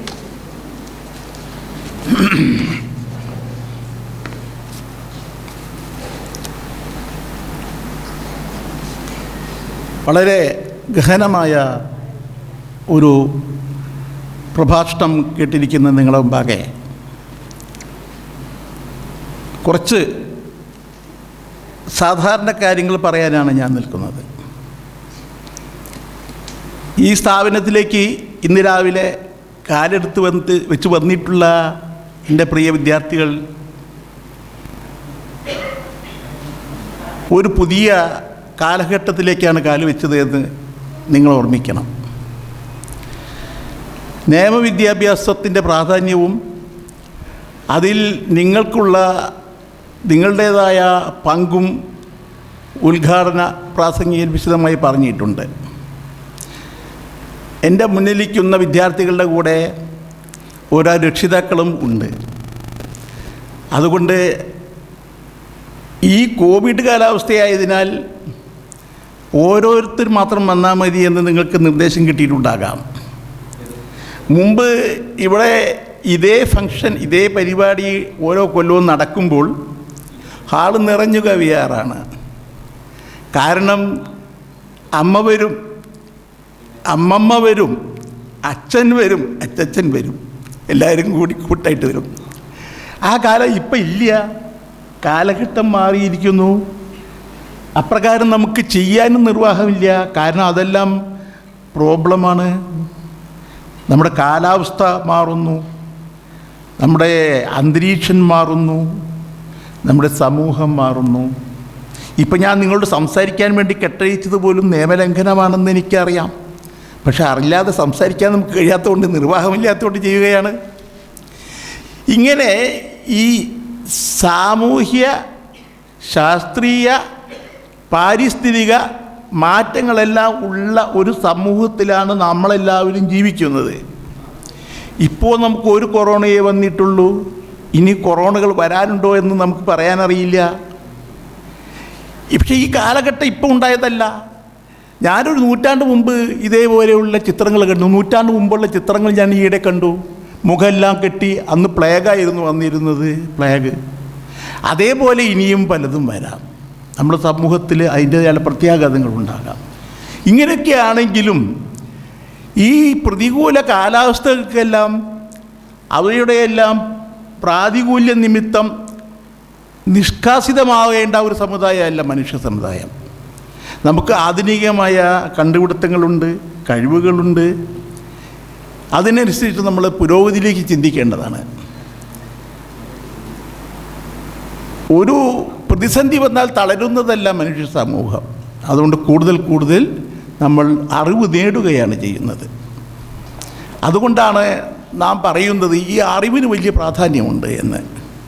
നമ്മൾ പണ്ട് പറഞ്ഞിട്ട് അമൃതം തു വിദ്യ എന്ന് ഒരു വചനമുണ്ട്. അതായത് വിദ്യ എന്നത് അമൃതമാണ്, knowledge is nectar. അപ്പോൾ ഈ നോളജ് നെക്ടറായിട്ടുള്ള, അതായത് അമൃതമായിട്ടുള്ള നോളജ് ഉണ്ടെങ്കിൽ എല്ലാ പ്രശ്നങ്ങൾക്കും പരിഹാരമുണ്ട്. അപ്പോൾ അതിൽ നോളേജ് എന്ന് പറഞ്ഞാൽ വളരെ വ്യാപകമായതാണ്. ഒരാളും എല്ലാം അറിയുന്നവൻ ഇനിയും ജനിച്ചിട്ടില്ല. എല്ലാം അറിയുന്ന ആരും ഇതുവരെ ഈ ഭൂമിയിൽ ജനിച്ചിട്ടില്ല. എല്ലാവർക്കും അവസരം കിട്ടുന്ന ഒരു ഭാഗം പഠിക്കാനാണ്. ഡോക്ടർക്ക് മനുഷ്യ ശരീരത്തെപ്പറ്റിയും അതിൻ്റെ ഭാഗങ്ങളെപ്പറ്റിയും അതിനുള്ള വരാവുന്ന അസുഖങ്ങളെപ്പറ്റിയും അതിനുള്ള പരിഹാരങ്ങളെപ്പറ്റിയും അറിയാം. അധ്യാപകന് കുട്ടികൾക്ക് അത് കാര്യങ്ങളൊന്നും അറിയില്ല, അവരെ എങ്ങനെ പഠിപ്പിക്കാമെന്ന് അധ്യാപകനറിയാം. ഇങ്ങനെ ഓരോ തുറയിലായിട്ട് നമ്മൾ തൊഴിൽ രംഗങ്ങൾ വ്യത്യാസമാവുന്നതും ഇതുകൊണ്ട് തന്നെയാണ്. അപ്പോൾ അതുകൊണ്ട് ഏത് തൊഴിലിലായാലും ആ തൊഴിലെ സംബന്ധിച്ച സമഗ്രമായ അറിവുണ്ടാവണം. അതുകൊണ്ടാണ് അമൃതം തു വിദ്യ എന്ന് നമ്മൾ പറയുന്നത്. വിദ്യാഭവൻ്റെ എംബ്ലത്തിൽ അത് കാണും, അമൃതം തു വിദ്യ. കാരണം വിദ്യയാകുന്ന അമൃതം പകർന്നു നൽകുക എന്നുള്ളൊരു മുഖ്യ ലക്ഷ്യമാണ് വിദ്യാഭവനെ സംബന്ധിച്ചിടത്തോളം. അതേപോലെ മറ്റൊരു കാര്യം, വിദ്യാഭവൻ്റേതായിട്ടുള്ള ഒരു കാഴ്ചപ്പാടിലാണ് ഞാൻ ഈ വിഷയം നിങ്ങളുടെ മുന്നിൽ അവതരിപ്പിക്കുന്നത്. അതുകൊണ്ടാണ് അത് പ്രാമുഖ്യം കൊടുക്കുന്നത്. ആനോ ഭദ്ര കൃതവോ എന്തു വിശ്വദാഹ, let noble thought come from every side. ഇപ്പോൾ എനിക്ക് മുമ്പുണ്ടായിരുന്ന ഒരു അറിവ് മാത്രം വെച്ചിരുന്നാൽ ഈ വേൾഡ് ഓവറുള്ള കാര്യങ്ങളുടെ ഇടയിൽ എനിക്ക് ജീവിക്കാൻ പറ്റില്ല. മുമ്പ് ഞാൻ കുട്ടിയാകുമ്പം ഒരു റേഡിയോ വളരെ പ്രധാനമാണ്. റേഡിയോ ഒരു വീട്ടിൽ മേടിച്ചാൽ തന്നെ വലിയ കാര്യമാണ്. ഇപ്പോൾ റേഡിയോ പ്രധാനമല്ലാതെ പോയി, ടി വി ആയി, അതിലധികം ഇൻ്റർനെറ്റായി, നമ്മുടെ ഫോണുകളൊക്കെ തന്നെ വേൾഡിൻ്റെ വിവരങ്ങൾ ഓരോ സെക്കൻഡിലും നമുക്ക് കിട്ടുന്ന രീതിയിലായി. അപ്പം അങ്ങനെ കാലം മാറി വന്നു. അപ്പം ലോകത്തുള്ള എല്ലാ വിവരങ്ങളും നമ്മുടെ കൂടെയുണ്ട്. എന്തെങ്കിലും ലോകത്തിൻ്റെ ഒരു ഭാഗത്ത് സംഭവിച്ച ഒരു നിമിഷങ്ങൾക്കുള്ളിൽ നമ്മൾ അറിയുന്നു. അങ്ങനെയുള്ള നല്ല കാര്യങ്ങളുടെ ഗുണകരമായ പ്രത്യാഘാതവും ചീത്ത കാര്യങ്ങളുടെ ദോഷകരമായ പ്രത്യാഘാതവും നമ്മളെല്ലാവരും വിധേയരാകുന്നുണ്ട്. പെട്രോളിയം വസ്തുക്കൾക്കെല്ലാം അതിൻ്റെ ഉൽപ്പാദക രാഷ്ട്രങ്ങളിൽ വില വർദ്ധിപ്പിച്ചു. അവരുടെ ഈ കൊറോണയുടെ പ്രത്യേക സാഹചര്യത്തിൽ അവരുടെ സാമ്പത്തിക രംഗം തകർത്തു തുടങ്ങിയപ്പോൾ അവരുടെ വരുമാനം ഇൻക്രീസ് ചെയ്യാൻ വേണ്ടി എന്ത് ചെയ്തു? അവർ പെട്രോളിയത്തിൻ്റെ വില കൂട്ടി. വേൾഡ് വൈഡായിട്ട് വില കൂടി. ഇപ്പം നമ്മൾ വേൾഡ് വൈഡ് പലരും സമരം നടക്കണം, അങ്ങനെ നടക്കണം. എന്തായാലും അടിസ്ഥാനപരമായിട്ട് പെട്രോളിയത്തിൻ്റെ വില വർദ്ധിച്ചിരിക്കുന്നു. അത് വേൾഡിലൊരു മാറ്റം, പെട്രോളിയം ഉൽപ്പാദക രാഷ്ട്രങ്ങളിൽ വന്ന മാറ്റത്തിന് നമ്മൾ വിധേയരാകുന്നു. അതുകൊണ്ടാണ് പറയുന്നത്, ലോകത്തെല്ലാമുള്ള വിവരങ്ങളും അതിൻ്റെ പ്രത്യാഘാതങ്ങളും എല്ലാം നമ്മൾ അനുഭവിക്കേണ്ടി വരുന്നു. അതേപോലെ ലോകത്തെല്ലാ സ്ഥലത്തുമുള്ള നല്ല ചിന്തകളുടെ പ്രത്യാഘാതങ്ങളും ഗുണകരമായ പ്രതിഫലനങ്ങളും നമുക്കുണ്ടാവേണ്ടിയിരിക്കുന്നു. അതാണ് മറ്റൊരു പ്രധാനമായ ഇതുള്ളത്. പിന്നെ വസുധൈവ കുടുംബകം എന്ന് നമ്മൾ പറയാറുണ്ട്. വിദ്യാഭവനത് എപ്പോഴും ഉന്നയിക്കുന്ന മറ്റൊരു കാര്യമാണ്. വസുധൈവ കുടുംബകം എന്ന് പറഞ്ഞാൽ വേൾഡ് ഈസ് വൺ ഫാമിലി. വേൾഡിനെ വിഭജിച്ച് എങ്ങനെയെല്ലാം പറഞ്ഞാലും ആത്യന്തികമായിട്ട് ഈ കൊറോണ വന്നപ്പോൾ നമുക്ക് മനസ്സിലായി വേൾഡ് ഈസ് വൺ ഫാമിലി. മുമ്പ് നമുക്ക് ധരിച്ചിരുന്നു, കൊറോണ വരുന്നതിന് മുമ്പേ അതങ്ങനെ അത്ര ധാരണ തോന്നിയിട്ടില്ല. ഇപ്പം വേൾഡ് ഈസ് വൺ ഫാമിലി ഷുവറാണ്. കാരണം നമ്മൾ ഇവിടെയും മൂക്ക് കെട്ടണു, അവിടെയും മൂക്ക് കെട്ടണു, ലോകത്തെല്ലാവരും മൂക്ക് കെട്ടി കിടക്കുന്നു. World is one family. വേൾഡിനെല്ലാം ഒരേ പ്രത്യാഘാതങ്ങൾ. വേൾഡിൻ്റെ അറ്റ്മോസ്ഫിയർ ഒന്നാണ്, നമുക്കുള്ള സൂര്യൻ ഒന്നാണ്, നമുക്കുള്ള ചന്ദ്രൻ ഒന്നാണ്, എല്ലാം ഒന്നാണ്. അപ്പോൾ world is one family. So we must have A relationship with all the countries in that way. World ഒരു എന്താണ്, നമ്മളിപ്പം ഈ നമ്മുടെ കോവാക്സിനെല്ലാം കണ്ടുപിടിച്ചപ്പോൾ നമ്മൾ കുറേ രാഷ്ട്രങ്ങൾക്ക് കോവാക്സിൻ, ദരിദ്ര രാഷ്ട്രങ്ങൾക്ക് കോവാക്സിൻ നമ്മൾ കുറച്ച് ഫ്രീ ആയിട്ട് കൊടുത്തു. It is because this one world is one family. ഇനി മറിച്ച് വിചാരിക്കുക, അങ്ങനെ നമ്മൾ കരുതില്ല, നമ്മൾ സ്വാർത്ഥതയോ വിചാരിക്കുന്നേക്കുക, നടക്കില്ല. നമ്മളിപ്പം ഇന്ത്യക്കോ അല്ലെങ്കിൽ അമേരിക്കയ്ക്കോ മറ്റേതെങ്കിലും രാജ്യങ്ങൾക്കോ കഴിവുണ്ടെങ്കിൽ അവർ മറ്റവർക്ക് കഴിവില്ലാത്തവർ കൊടുത്തില്ല എന്ന് വയ്ക്കുക. എന്താ ഉണ്ടാവുക? നമ്മളിവിടെയൊക്കെ മാറി സുഖമായിരിക്കുമ്പോൾ അടുത്ത എയർപോർട്ടിൽ വന്ന് ഇറങ്ങുന്നുണ്ടാവും ഏതെങ്കിലും വാക്സിൻ ചെയ്യാത്ത രാജ്യത്തെ ആൾ. രണ്ടാമതും വന്നു. രണ്ടാമത് ഇവിടെ പരക്കും. അപ്പോൾ വേൾഡ് ഒന്നാകെ പരന്ന് ഒന്നാകെ ഇതിനെ അടക്കം ചെയ്താലേ ഈ അസുഖം നിഷ്കാസനം ചെയ്യാൻ പറ്റുള്ളൂ. അപ്പോൾ വേൾഡ് ഈസ് വൺ ഫാമിലി. ഇതെല്ലാം സത്യമായിട്ടുള്ള കാര്യങ്ങളാണ്. പിന്നെ അതേപോലെ തന്നെ നിങ്ങൾ ഈ നിയമവിദ്യാഭ്യാസത്തിനാണ് ഇവിടേക്ക് നിങ്ങൾ വന്നിട്ടുള്ളത് എന്നറിയാമല്ലോ.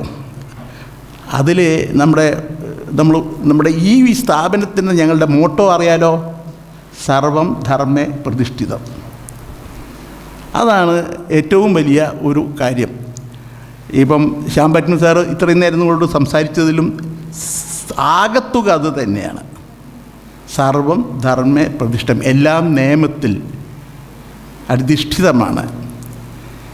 ഇപ്പോൾ നമുക്കറിയാം ഈ യൂണിവേഴ്സ് എന്ന് പറഞ്ഞാൽ എത്രയാണ്. അതിൻ്റെ അവസാനം കണ്ട ആരെങ്കിലും ഉണ്ട്? അവസാനത്തെ പറ്റി നിങ്ങൾ ചിന്തിച്ച് പോയാൽ തന്നെ അല്പനേരം എന്ന് ചിന്തിക്കാൻ പറ്റുള്ളൂ. ഒന്നും കണ്ടുപിടിക്കാൻ നിങ്ങൾക്ക് പറ്റില്ല. നമ്മൾ ഈ അധിവസിക്കുന്ന ഭൂമി ഒരു ചെറിയ ഗ്രഹമാണ്. സൂര്യന് ചുറ്റും സഞ്ചരിക്കുന്ന 9 ഗ്രഹങ്ങളിൽ ഒരു ഗ്രഹമാണ്. വളരെ വലുതല്ല, ചെറിയൊരു ഗ്രഹമാണ്. അതുപോലെ 9 ഗ്രഹം, ഇപ്പം 10ാമത്തെ ഉണ്ടെന്ന് പറയുന്നുണ്ട്. അപ്പോൾ 10 ഗ്രഹങ്ങളും ഇതും കൂടി സോളാർ സിസ്റ്റം ആവുന്നു. ഇതുപോലെയുള്ള എത്രയോ സോളാർ സിസ്റ്റം ഉൾപ്പെട്ടതാണ്. സോളാർ മീൻസ് സൂര്യനടക്കം ഉൾപ്പെട്ട എത്രയോ സോളാർ സിസ്റ്റം ഉൾപ്പെട്ടതാണ് നമ്മുടെ ഗാലക്സി മിൽക്കി വേ എന്നാണ് പറയുക. മിൽക്കി വേ, ആകാശഗംഗ എന്നൊക്കെ നമ്മൾ കവിതകളിലൊക്കെ കേൾക്കുന്ന അത് തന്നെ മിൽക്കി വേ. അതിൻ്റെ അതിർത്തിയൊന്നും നമുക്ക് ആലോചിക്കാൻ കഴിയില്ല. അതിൻ്റെ ഏറ്റവും വിദൂരത്തുള്ള നക്ഷത്രത്തിൽ നിന്ന് ഇപ്പോഴും ഇത്രയും കാലമായിട്ടും രശ്മി എത്തിപ്പെടാതിരിക്കുന്നു. പ്രകാശത്തിൻ്റെ വേഗത നിങ്ങൾക്കറിയാം 3 ലക്ഷം കിലോമീറ്ററാണ്. അതുപ്രകാരം ഒരു സെക്കൻഡിലാണ് ഇപ്പോൾ 3 ലക്ഷം കിലോമീറ്റർ വേഗത. അത് പ്രകാരം ഇനിയും ഈ നമ്മുടെ ഗാലക്സിയുടെ അതിരിൽ നിന്നും നമ്മളിലേക്ക് പ്രകാശമെത്താത്ത നക്ഷത്രങ്ങളുണ്ട്. അത്രയും വലിയതാണ് ഈ ആകാശഗംഗ. അതുപോലെ ആകാശഗംഗകൾ എത്രയാണെന്ന് അറിയാത്ത അത്രയും ആകാശഗംഗകൾ ഈ പ്രപഞ്ചത്തിലുണ്ട്. പ്രപഞ്ചത്തിൻ്റെ അതിർത്തി ആർക്കും പറയാൻ കഴിയില്ല. So it is so great universe we have. അതുകൊണ്ട് ഈ യൂണിവേഴ്സിലെ ഇത്രയും നക്ഷത്രങ്ങളും ഇത്രയും ആകാശഗംഗകളും ഉണ്ടായിട്ടും ഇതെല്ലാം തമ്മിൽ ഇടിച്ച് തകരാതെ വളരെ ചിട്ടയിൽ കാര്യങ്ങൾ നടക്കുന്നു. കോടിക്കണക്ക് വർഷങ്ങളായിട്ടത് തുടരുന്നു. എന്താണ് കാരണം? അവിടെ ഒരു ആകർഷണ വികർഷണ സിദ്ധാന്തമുണ്ട്, നിയമങ്ങളുണ്ട്. അത് സർവം ധർമ്മേ പ്രതിഷ്ഠിതം എന്ന് പറയുന്നതിന് പിന്നിലുള്ള ചിന്ത ഏതാണ്?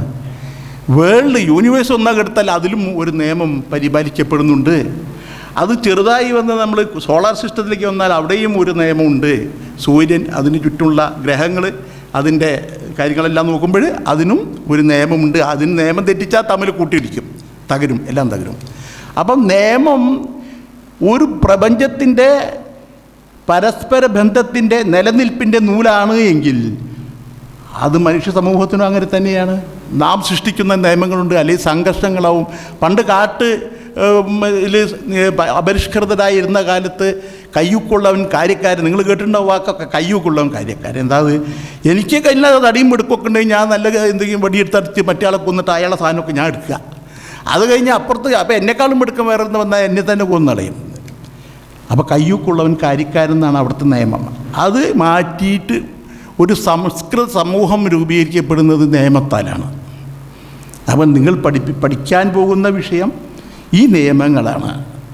ഒരു പരിഷ്കൃത സമൂഹം നിലനിൽക്കാൻ എന്തെല്ലാം വ്യവസ്ഥകൾ വേണമോ അതിനെയാണ് നമ്മൾ നിയമങ്ങൾ എന്ന് പറയുന്നത്. ആ നിയമത്തിന് മുമ്പ് കാലങ്ങളിൽ ആ നിയമങ്ങൾ അങ്ങോട്ട് അടിച്ചേൽപ്പിക്കാറാണ്. രാജാവ് കൊട്ടിഘോഷിക്കും ഇന്നതാ നിയമം, അതുപോലെ പാലിച്ചോണം എല്ലാവരും. അങ്ങനെയാണ് ഉണ്ടായിരുന്നത്. അത് കഴിഞ്ഞ് നമ്മൾ സാമൂഹ്യ വ്യവസ്ഥിതികളിൽ മാറ്റങ്ങൾ വന്നു, ഭരണരൂപങ്ങളിൽ മാറ്റങ്ങൾ വന്നു. ജനാധിപത്യ സമ്പ്രദായം വന്ന സ്ഥലങ്ങളെല്ലാം ജനങ്ങൾ വോട്ട് ചെയ്ത് തിരഞ്ഞെടുക്കപ്പെടുന്ന ഒരു വിഭാഗക്കാർ ഭരണത്തിലെത്തുന്നു. അടുത്ത തവണ ആൾ മാറാം, വേറൊരു ആളുകളാവാം. അങ്ങനെ ഒരു ജനാധിപത്യ സമ്പ്രദായത്തിൽ നമ്മൾ നിയമങ്ങൾ ലിഖിതമാക്കാൻ തുടങ്ങി. ബ്രിട്ടനിൽ ലിഖിത നിയമമല്ല, അലിഖിത നിയമമാണ്. അവിടെ കാലക്രമത്തിൽ വന്നിട്ടുള്ള മാറ്റങ്ങൾക്കനുസരിച്ചിട്ട് സമ്പ്രദായങ്ങളിൽ വന്ന മാറ്റങ്ങൾക്കനുസരിച്ച് നിയമം ഉണ്ടാവുകയാണ് ചെയ്തത്. ഇന്ത്യയിലത് ലിഖിത നിയമമാണ്. എങ്കിലും ഈ പറഞ്ഞ പോലെയുള്ള കാലാനുസൃതമായ മാറ്റങ്ങൾ സംഭവിച്ചു കൊണ്ടിരിക്കുന്നുണ്ട്. അതെങ്ങനെ? നമ്മൾ കോടതികൾ പല കേസുകളും ശ്യാംപാറ്റ്മൻ സാർ പറഞ്ഞ പോലെ ധാരാളം നിങ്ങൾക്ക് വ്യക്തമായി പറഞ്ഞു തന്നു. കോടതികൾ ഓരോ സാഹചര്യങ്ങളിൽ വ്യാഖ്യാനങ്ങൾ നൽകി മാറ്റങ്ങൾ വരുത്തുന്നുണ്ട്. അതും നമ്മൾ അംഗീകരിക്കുന്നുണ്ട്. അപ്പോൾ അതുകൊണ്ട് നമ്മളേത് ഒരു യഥാർത്ഥത്തിൽ പറഞ്ഞാൽ വളരെ ഉന്നത നിലവാരം പുലർത്തുന്ന ഒരു ഭരണഘടനയും അതിനനുസൃതമായ വ്യവസ്ഥിതികളുമാണ്. അത് സാമാന്യ ജനങ്ങൾക്ക് ഒരു സാമാന്യ അറിവുണ്ടായാൽ മതി. ഒരാളെ കൊല്ലാൻ പാടില്ല, എല്ലാവർക്കും അറിയാം. അതിന് 302 ഒന്നും പറയണ്ടല്ലോ. IPC 302 പ്രകാരം ശിക്ഷാർഹമാണ്. അതുകൊണ്ട് കൊല്ലാൻ പാടില്ല എന്നല്ല, പാടില്ല. നമ്മളെപ്പോലെ ജീവിക്കാൻ മറ്റൊരു അവകാശമുണ്ട്. അപ്പോൾ നമ്മളതിൽ എന്തായി മനുഷ്യാവകാശവും പഠിച്ചു. ഇതെല്ലാം നമുക്ക് അറിയുന്ന കാര്യങ്ങളാണ്. പക്ഷേ അത് വ്യക്തമായി ഒരു വ്യവസ്ഥയുടെ രൂപത്തിൽ ആധികാരികമായ പഠനം നടത്തുവാനാണ് നിങ്ങൾ ഈ ലോ കോളേജിൽ വന്ന് ചേരുന്നത്. ഇത് ഒരു സക്സസ്ഫുള്ളായ ഒരു വിജയിക്കുന്ന ലോയർ എന്ന് പറഞ്ഞാൽ വെറും നിയമം പറഞ്ഞാൽ പോരാ. ഈ പറഞ്ഞ മാതിരി സോഷ്യൽ എൻജിനീയറിങ് എന്ന് പറഞ്ഞതിൻ്റെ കാരണം പ്രസക്തി എവിടെയാണ്? സമൂഹത്തിൻ്റെ കാലാവസ്ഥ, അതിൻ്റെ ഓരോ സന്ദർഭങ്ങളിലും വരുന്ന മാറ്റങ്ങൾ, അതുമൂലം ഉണ്ടാവുന്ന ഭരണകാര്യങ്ങളിലും സാമ്പത്തിക കാര്യങ്ങളിലും വരുന്ന പ്രത്യാഘാതങ്ങൾ, ഇതെല്ലാം ഉണ്ടാവും. ഒരു ഉദാഹരണം മാത്രം ഞാൻ പറയാം.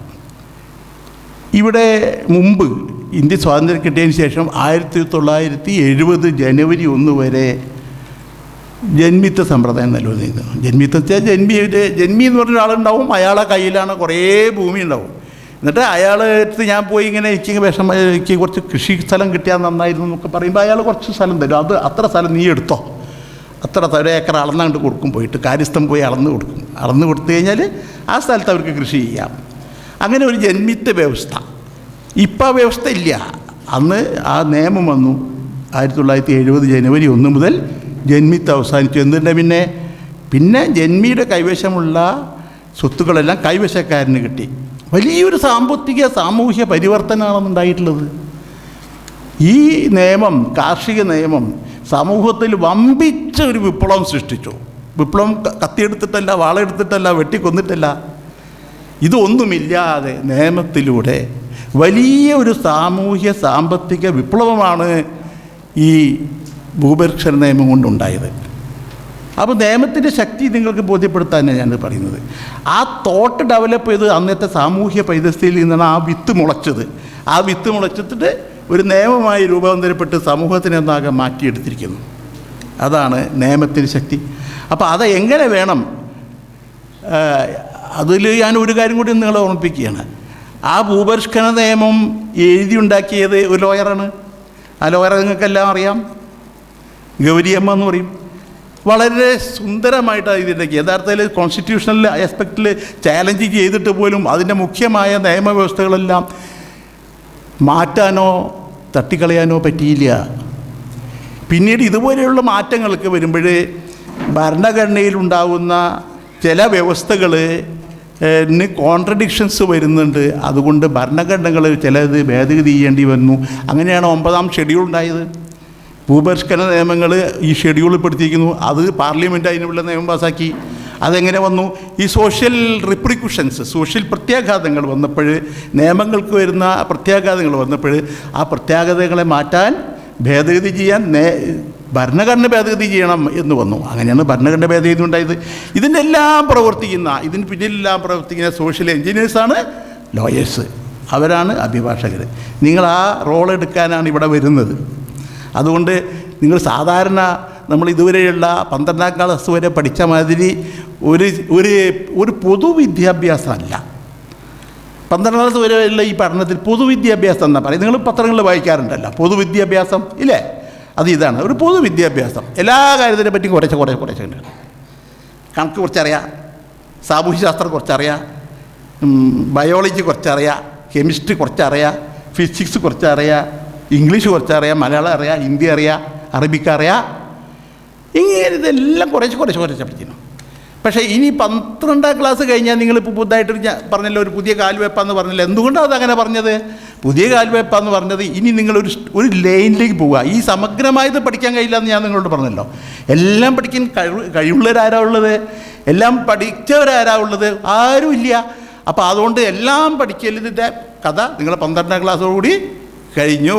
ഇനി എല്ലാ ക്ലാസ് പഠിക്കലില്ല. ഇനി നമ്മളൊരു ലൈനിലേക്ക് തിരിഞ്ഞു. ചില കുട്ടികൾ മെഡിസിൻ അങ്ങനെയായിട്ട് പോയി, ചില കുട്ടികൾ നിയമത്തിലേക്ക് ഇങ്ങോട്ട് വന്നു, വേറെ കുട്ടികൾ വേറെ രീതിയിലേക്ക് പോയി, സയൻസ് പഠിക്കാൻ പോയി, വേറെ കുട്ടികൾ സോഷ്യോളജി പഠിക്കാൻ പോയി, അങ്ങനെ വ്യത്യസ്ത ഏരിയയിലേക്ക് പോയി. ആരും അവരവരുടെ രംഗത്തും പോലും പരിപൂർണനാവുന്നില്ല. ആരും അവരവരുടെ ഇപ്പോൾ ലോ എടുത്താൽ തന്നെ LLB കഴിഞ്ഞാൽ പരിപൂർണ്ണമാവുമോ? LLM കഴിഞ്ഞാൽ പരിപൂർണ്ണമാവുമോ? സാധ്യമാണ്, ഒരാളെ കൊണ്ട് സാധ്യമല്ല. ഇപ്പോഴുള്ള നിലവിലുള്ള നിയമങ്ങൾ സമഗ്രമായി പഠിച്ച് സമഗ്രമായി പ്രാക്ടീസ് ചെയ്യാൻ പോലും ആർക്കും കഴിയില്ല. എപ്പോഴും റെഫറൻസ് വേണ്ടി വരും. അത്ര പഠിക്കാൻ ആർക്കും കഴിയും. അപ്പോൾ അതുകൊണ്ട് ഈ രംഗത്ത്, നിയമത്തിൻ്റേതായ രംഗത്ത് ഒരു അടിസ്ഥാനപരമായ ഒരു സാമാന്യം നമുക്ക് കൈകാര്യം ചെയ്യാൻ കഴിയാവുന്ന ഒരളവിലുള്ള വിദ്യാഭ്യാസമാണ് നിങ്ങൾക്കിവിടെ 5 കൊല്ലത്തെ പഠനം കൊണ്ട് കിട്ടുന്നത്. ഇവിടെ നിങ്ങൾ നേടാൻ പോകുന്ന ഡിഗ്രി എന്താണെന്ന് അറിയാലോ? BBA LLB ഹോണേഴ്സാണ്. BBA LLB എന്ന് മുമ്പ് പറഞ്ഞിരുന്നത് ഹോണേഴ്സ് ഇല്ല. ഹോണേഴ്സ് എന്ന് പറയുമ്പോൾ കുറച്ചും കൂടി ഒരു ഗഹനമായ പഠനം ആ ഹോണേഴ്സ് ഡിഗ്രിയിൽ മെൻഷൻ ചെയ്യുന്നതാണ്. കുറച്ചും കൂടി ഗഹനമായിട്ട് പഠിക്കുന്നുണ്ട് ആ വിഷയങ്ങൾ. നിങ്ങൾ BBA എന്നൊരു പോർഷൻ കൂടി ഉണ്ട്. അതായത് അതിൽ മാനേജ്മെൻറ്റ് ഈ ഇൻഡസ്ട്രിയൽ റവല്യൂഷൻ എല്ലാം വന്നതിന് ശേഷം, വ്യാവസായിക വിപ്ലവം വന്നതിന് ശേഷം വ്യാവസായികമായ വികസനം ലോകം മുഴുവൻ നടന്നതുകൊണ്ട് ധാരാളം മാനേജീരിയൽ സ്കില്ലുള്ള ആളുകളെ ലോകത്തിന് ആവശ്യമുണ്ട്. അതുകൊണ്ട് അതിൻ്റെ കൂടെ നിയമം കൂടി അറിയുക എന്ന് പറഞ്ഞാൽ വളരെ മികവാണ്, വളരെ സ്വാഗതാർഹമാണ്. കോർപ്പറേറ്റ് മാനേജ്മെൻറ്റുകൾക്ക് BBA LLB ഉണ്ടെങ്കിൽ കൂടുതൽ സന്തോഷമാണ്. അപ്പോൾ അതുകൊണ്ട് BBA LLB ഹോണേഴ്സാണ് നിങ്ങൾ നേടാൻ പോകുന്ന കാര്യം. അതിൽ രണ്ടും പ്രധാനമാണ്. BBA എന്നുള്ള പോർഷൻ നിങ്ങൾ അവഗണിക്കാൻ പറ്റില്ല. നിങ്ങളതിൽ വളരെയധികം ശ്രദ്ധാപൂർവം പഠിക്കണം. അതിൻ്റെ ഒരു ബാച്ചിലർ ഡിഗ്രിക്ക് ആവശ്യമുള്ള പഠനമാണ് നിങ്ങൾക്ക് ഇവിടെ കിട്ടുന്നത്. 3 കൊല്ലം BBA നേടാൻ വേണം, 3 കൊല്ലം LLB നേടാൻ വേണം. ഇത് രണ്ടും കൂടി 5 കൊല്ലം കൊണ്ട് പഠിക്കണം. അപ്പോൾ എന്ത് വേണം? നിങ്ങൾ സാധാരണ മറ്റേ കുട്ടികളെ വാരി പഠിച്ചാൽ പോരാ, നിങ്ങൾ ഡീപ്പായിട്ട് പഠിക്കണം, കുറേ കൂടെ അധികം ടൈം ചിലവാക്കണം. നിങ്ങൾക്ക് ഇവിടെ പുതിയ സമ്പ്രദായങ്ങൾ ആസൂത്രണം ചെയ്യുന്നുണ്ട്. നിങ്ങൾക്ക് വേറെ എവിടെയും ഇല്ലാത്ത രീതിയിൽ ഫ്ലിപ്പ് ക്ലാസ് എന്ന് പറഞ്ഞൊരു സമ്പ്രദായം ആസൂത്രണം ചെയ്തിട്ടുണ്ട്. അത് അടുത്ത് തന്നെ നമ്മൾ നടപ്പിലാക്കും. അതെങ്ങനെയാണെന്ന് വെച്ചാൽ ഈ പ്രത്യേകിച്ച് നിയമവിദ്യാഭ്യാസത്തിന് അത് വളരെയധികം പ്രയോജനം ചെയ്യും എന്നാണ് ഞങ്ങൾ കരുതുന്നത്. എന്ന് വെച്ചാൽ നിങ്ങൾക്ക് പഠിപ്പിക്കുന്ന ക്ലാസ്സുകൾ ആദ്യമേ നിങ്ങൾക്ക് ലഭ്യമാക്കും. എന്നിട്ട് നിങ്ങൾ ഈ ക്ലാസ് നിങ്ങൾക്ക് ലഭ്യമാക്കിയത് കേട്ട് പഠിച്ച് പാഠം പഠിച്ചിട്ടാണ് നിങ്ങൾ ക്ലാസ്സിൽ വരണം. ക്ലാസ്സിൽ വന്നാൽ നിങ്ങൾ ചെറിയ ഗ്രൂപ്പുകളായി തിരിക്കും. എന്നിട്ട് നിങ്ങൾ ആ പഠിച്ച പാഠങ്ങളെപ്പറ്റി ചർച്ച നടത്തും. ചർച്ച നടത്തുമ്പോൾ നിങ്ങൾക്ക് വളരെ ഫ്രാങ്കായിട്ട് നിങ്ങൾ ചെയ്യണം. നിങ്ങളതിൽ ഭാഗഭാക്കാവണം ഫുള്ളി. അതിന് പഠിച്ചിട്ടാണ് ക്ലാസ്സിൽ വരിക. അപ്പം നിങ്ങൾ പഠിച്ചു കഴിഞ്ഞ് ക്ലാസ്സിൽ വന്നിരുന്ന് ഇതിനെ സംബന്ധിച്ച് വിശദമായ ഗ്രൂപ്പായി ചർച്ച ചെയ്ത്, അപ്പം നിങ്ങൾക്ക് കുറേ സംശയങ്ങൾ വരും, കുറേ അഭിപ്രായ വ്യത്യാസങ്ങൾ വരും. ഞങ്ങളൊരു ഞാനൊരു 5 ആൾ ഇപ്പുറത്ത്, 5 ആൾ വേറെ എൻ്റെ ഫ്രണ്ട്സും അപ്പുറത്തിരിക്കുന്നു. ഞങ്ങൾ ഈ വിഷയം പഠിച്ച വിഷയം ചർച്ച ചെയ്യുക, ഈ നിയമ വിഷയം ചർച്ച ചെയ്യുകയാണ്. ഈ ചർച്ച ചെയ്യുമ്പോൾ ഞാൻ കാണുന്ന കാഴ്ചയോട് ശാമ്പറ്റൻ സാർ പറഞ്ഞ മാതിരി ഓരോരുത്തർക്കും വ്യത്യസ്ത വീക്ഷണങ്ങളുണ്ടാവുമല്ലോ. ആ വീക്ഷണങ്ങൾ വെച്ചിട്ട് ഇപ്പുറത്തെ 5 പേര് ഇങ്ങനെ ചർച്ച ചെയ്തിട്ട് അങ്ങനെയല്ല ഇങ്ങനെയാണ്, അപ്പം മറ്റൊരു പറയാം അങ്ങനെയല്ല ഇങ്ങനെയാണ്. അപ്പോൾ ഒരു കൺഫ്യൂഷൻ വന്നു, സംശയങ്ങളുണ്ടാവുന്ന അറിവിൽ നിന്നാണ്. ആ സംശയങ്ങൾ അവസാനം അധ്യാപിക അല്ലെങ്കിൽ അധ്യാപകൻ നിങ്ങൾക്ക് വ്യക്തമാക്കി പറഞ്ഞു തരുന്നതോടെ നിങ്ങൾ ആ വിഷയം അത്രയും അന്ന് ആ പഠിച്ച വിഷയം താറവായി. ഇതാണ് ഫ്ലിപ്പ് ക്ലാസ്സിൻ്റെ സമ്പ്രദായം. അത് നടപ്പിലാക്കാനുള്ള ഒരു പ്രത്യേക പരിപാടികൾ, ഒരു സംരംഭം ഇവിടെ ആരംഭിക്കുകയാണ് ഈ വർഷം മുതൽ. അപ്പോൾ അതുകൊണ്ട് നിങ്ങൾ അങ്ങനെ ആയാൽ നിങ്ങൾ പഠിക്കുന്ന ഓരോ പാഠഭാഗവും നിങ്ങൾ പഠിക്കുകയും പഠിച്ചതിന് ശേഷം ചർച്ച ചെയ്യുകയും ചർച്ച ചെയ്തിട്ട് സംശയങ്ങളിൽ തീർക്കുകയും ചെയ്തതോടുകൂടി നിങ്ങൾ ആ പാഠഭാഗത്തിൽ വിദഗ്ധരായി മാറുന്നു. ഒരളവോളം കൂടുതൽ ലൈബ്രറിയും വെച്ച് പഠനങ്ങളും വേണം, അതൊന്നും വേണ്ട എന്നല്ല. എന്നാലും വെറും ടെക്സ്റ്റ് വായിച്ച് പരീക്ഷ എഴുതിയ പോലെയല്ല, ആ ഭാഗത്തെപ്പറ്റി ചർച്ച നടത്തുകയും ചർച്ചകൾ നടത്തിയ അനുഭവത്തിൽ തർക്കങ്ങളുണ്ടാവുകയും സംശയങ്ങളുണ്ടാവുകയും അതിന് പരിഹാരം കാണുകയും ചെയ്യുന്നതോടുകൂടി അത്ര അളവ് വിഷയത്തിൽ നിങ്ങൾക്ക് ആധികാരികമായ ഒരു അറിവ് വർദ്ധിക്കുന്നു. ആ ഒരു രീതിയിലേക്ക് ഇവിടുത്തെ വിദ്യാഭ്യാസം പരിഷ്കരിക്കാനാണ് ഇവിടെ ശ്രമിക്കുന്നത്. ബാക്കിയെല്ലാം ഉണ്ടാവും, പരീക്ഷ ഉണ്ടാവും, എല്ലാം ഉണ്ടാവും, അതിനൊന്നും ബാധിക്കുന്നില്ല. പഠന രീതിയിലൊരു പരിഷ്കാരം വരുത്തി കുറേയും കൂടി അഭിവൃദ്ധിപ്പെടുത്തി അതിൽ ഡീപ്പായിട്ടുള്ള ഒരു കൂലങ്കഷമായ പഠനം നടത്താൻ നിങ്ങൾക്ക് സാധിക്കണം എന്നുള്ളതാണ് പരിപാടി. അപ്പോൾ അതുകൊണ്ട് നിങ്ങൾ വളരെയധികം ഉത്തരവാദിത്വം വഹിക്കേണ്ടതാണ്. ഇന്ന് നിങ്ങളിവിടെ വന്ന കുട്ടികൾ ഈ വേദിയിൽ വെച്ച് ദൃഢപ്രതിജ്ഞ ചെയ്യണം. എല്ലാവരും അവരവർ മനസ്സിൽ ദൃഢപ്രതിജ്ഞ ചെയ്യുക. എന്താണ്? You will dedicate your full time for these studies of 5 years. Agreed? പറയൂ എഗ്രി ചെയ്യുന്നോ? കുട്ടികളുടെ ആ ചോദ്യം പഠിച്ചുകൂടെ? ഡെഡിക്കേറ്റ് ചെയ്തൂടെ? നിങ്ങൾക്ക് അർപ്പണബോധത്തോടെ ഡെഡിക്കേറ്റ് ചെയ്യാൻ തയ്യാറുണ്ടോ? പറയൂ. എല്ലാവരും കൈ വെക്കുക. വിദ്യാർത്ഥികൾ ഈ 5 കൊല്ലം ഡെഡിക്കേറ്റ് ചെയ്യാൻ തയ്യാറാണ്. കമോൺ എല്ലാവരും കൈ വയ്ക്കുക. അതിൻ്റെ അർത്ഥം എന്താണെന്നറിയോ? അതിൻ്റെ അർത്ഥം ഈ ബാച്ചോട് കൂടി ബാച്ച് ഗംഭീരന്മാരാവും എന്നാണ്. അത് ഞാൻ ഏറ്റു. Agreed? Daily you will be taught, you must study every day what is taught. Agreed? Then you will be the best lawyers India will get. No doubt. അതാണ് ഞാൻ ഗ്യാരണ്ടി. നിങ്ങളിത് ചെയ്യുമോ? എങ്കിൽ ഇത് ഗ്യാരണ്ടീഡാണ്. അതുകൊണ്ട് ഇനി ക്ലാസ് തുടങ്ങിയാൽ ഇവിടുത്തെ വിദഗ്ധരായ അധ്യാപകരാണ് നിങ്ങൾക്കുള്ളത്. അവർ എല്ലാം വിശദമായി നിങ്ങൾക്ക് പറഞ്ഞു. നിങ്ങളത് ഫോളോ ചെയ്യണം. ഫോളോ ചെയ്യുന്നത് നിങ്ങളുടെ ഉള്ളിൽ ഒരു തീ ഉണ്ടായിട്ട് വേണം. അല്ല വെറുതെ ഹാ എന്ന് പറഞ്ഞ് പോകരുത്. മറ്റാണ് ലോ കോളേജിൽ പറഞ്ഞല്ലോ, ലോ കോളേജിൽ സാധാരണ കുട്ടികൾ ചെയ്യുന്ന മാതിരി ആ ഒരു ആറ്റിറ്റ്യൂഡ് പോകണം. നമ്മളിതൊരു സെൻറ്റർ ഓഫ് എക്സലൻസ് ആണ്. ഞാനൊക്കെ എക്സലൻ്റ് ആവാനാണ് വന്നത്. ഞാൻ വെറും ലോയറല്ല, ഞാനൊരു വലിയ പ്രഗത്ഭനായ ലോയറാവാൻ പോവുകയാണ്, ഞാൻ ആ വിഷയത്തിൽ പാണ്ഡിത്യം നേടാൻ പോവുകയാണ് എന്ന ബോധത്തോടെ ഓരോ വിദ്യാർത്ഥിയും തയ്യാറായാൽ നിങ്ങൾക്ക് വമ്പിച്ച ഭാവി ഞങ്ങൾ ഉറപ്പു തരുന്നു. പക്ഷെ അത് ചെയ്തില്ലെങ്കിൽ നിങ്ങൾ താരതമ്യേന അപ്രധാന ആളുകളുമായിരുന്നു. നിങ്ങൾ സ്വയം ചിന്തിക്കുക. നിങ്ങൾ പ്രധാനികളാവണമോ മിടുക്കന്മാരാവണമോ നാളത്തെ ഏറ്റവും കഴിവുറ്റ ലോയേഴ്സ് ആവണമോ എന്ന് ഞങ്ങളല്ല തീരുമാനിക്കുന്നത്, നിങ്ങളാണ്, ഓരോ വിദ്യാർത്ഥിയുമാണ്. അതുകൊണ്ട് ഇന്ന് തന്നെ എൻ്റെ പ്രിയപ്പെട്ട രക്ഷിതാക്കളെ മുന്നിൽ വെച്ചാൽ ഞാൻ പറയുന്നത്, ഇന്ന് തന്നെ ഈ കുട്ടികൾ പ്രതിജ്ഞ എടുക്കട്ടെ.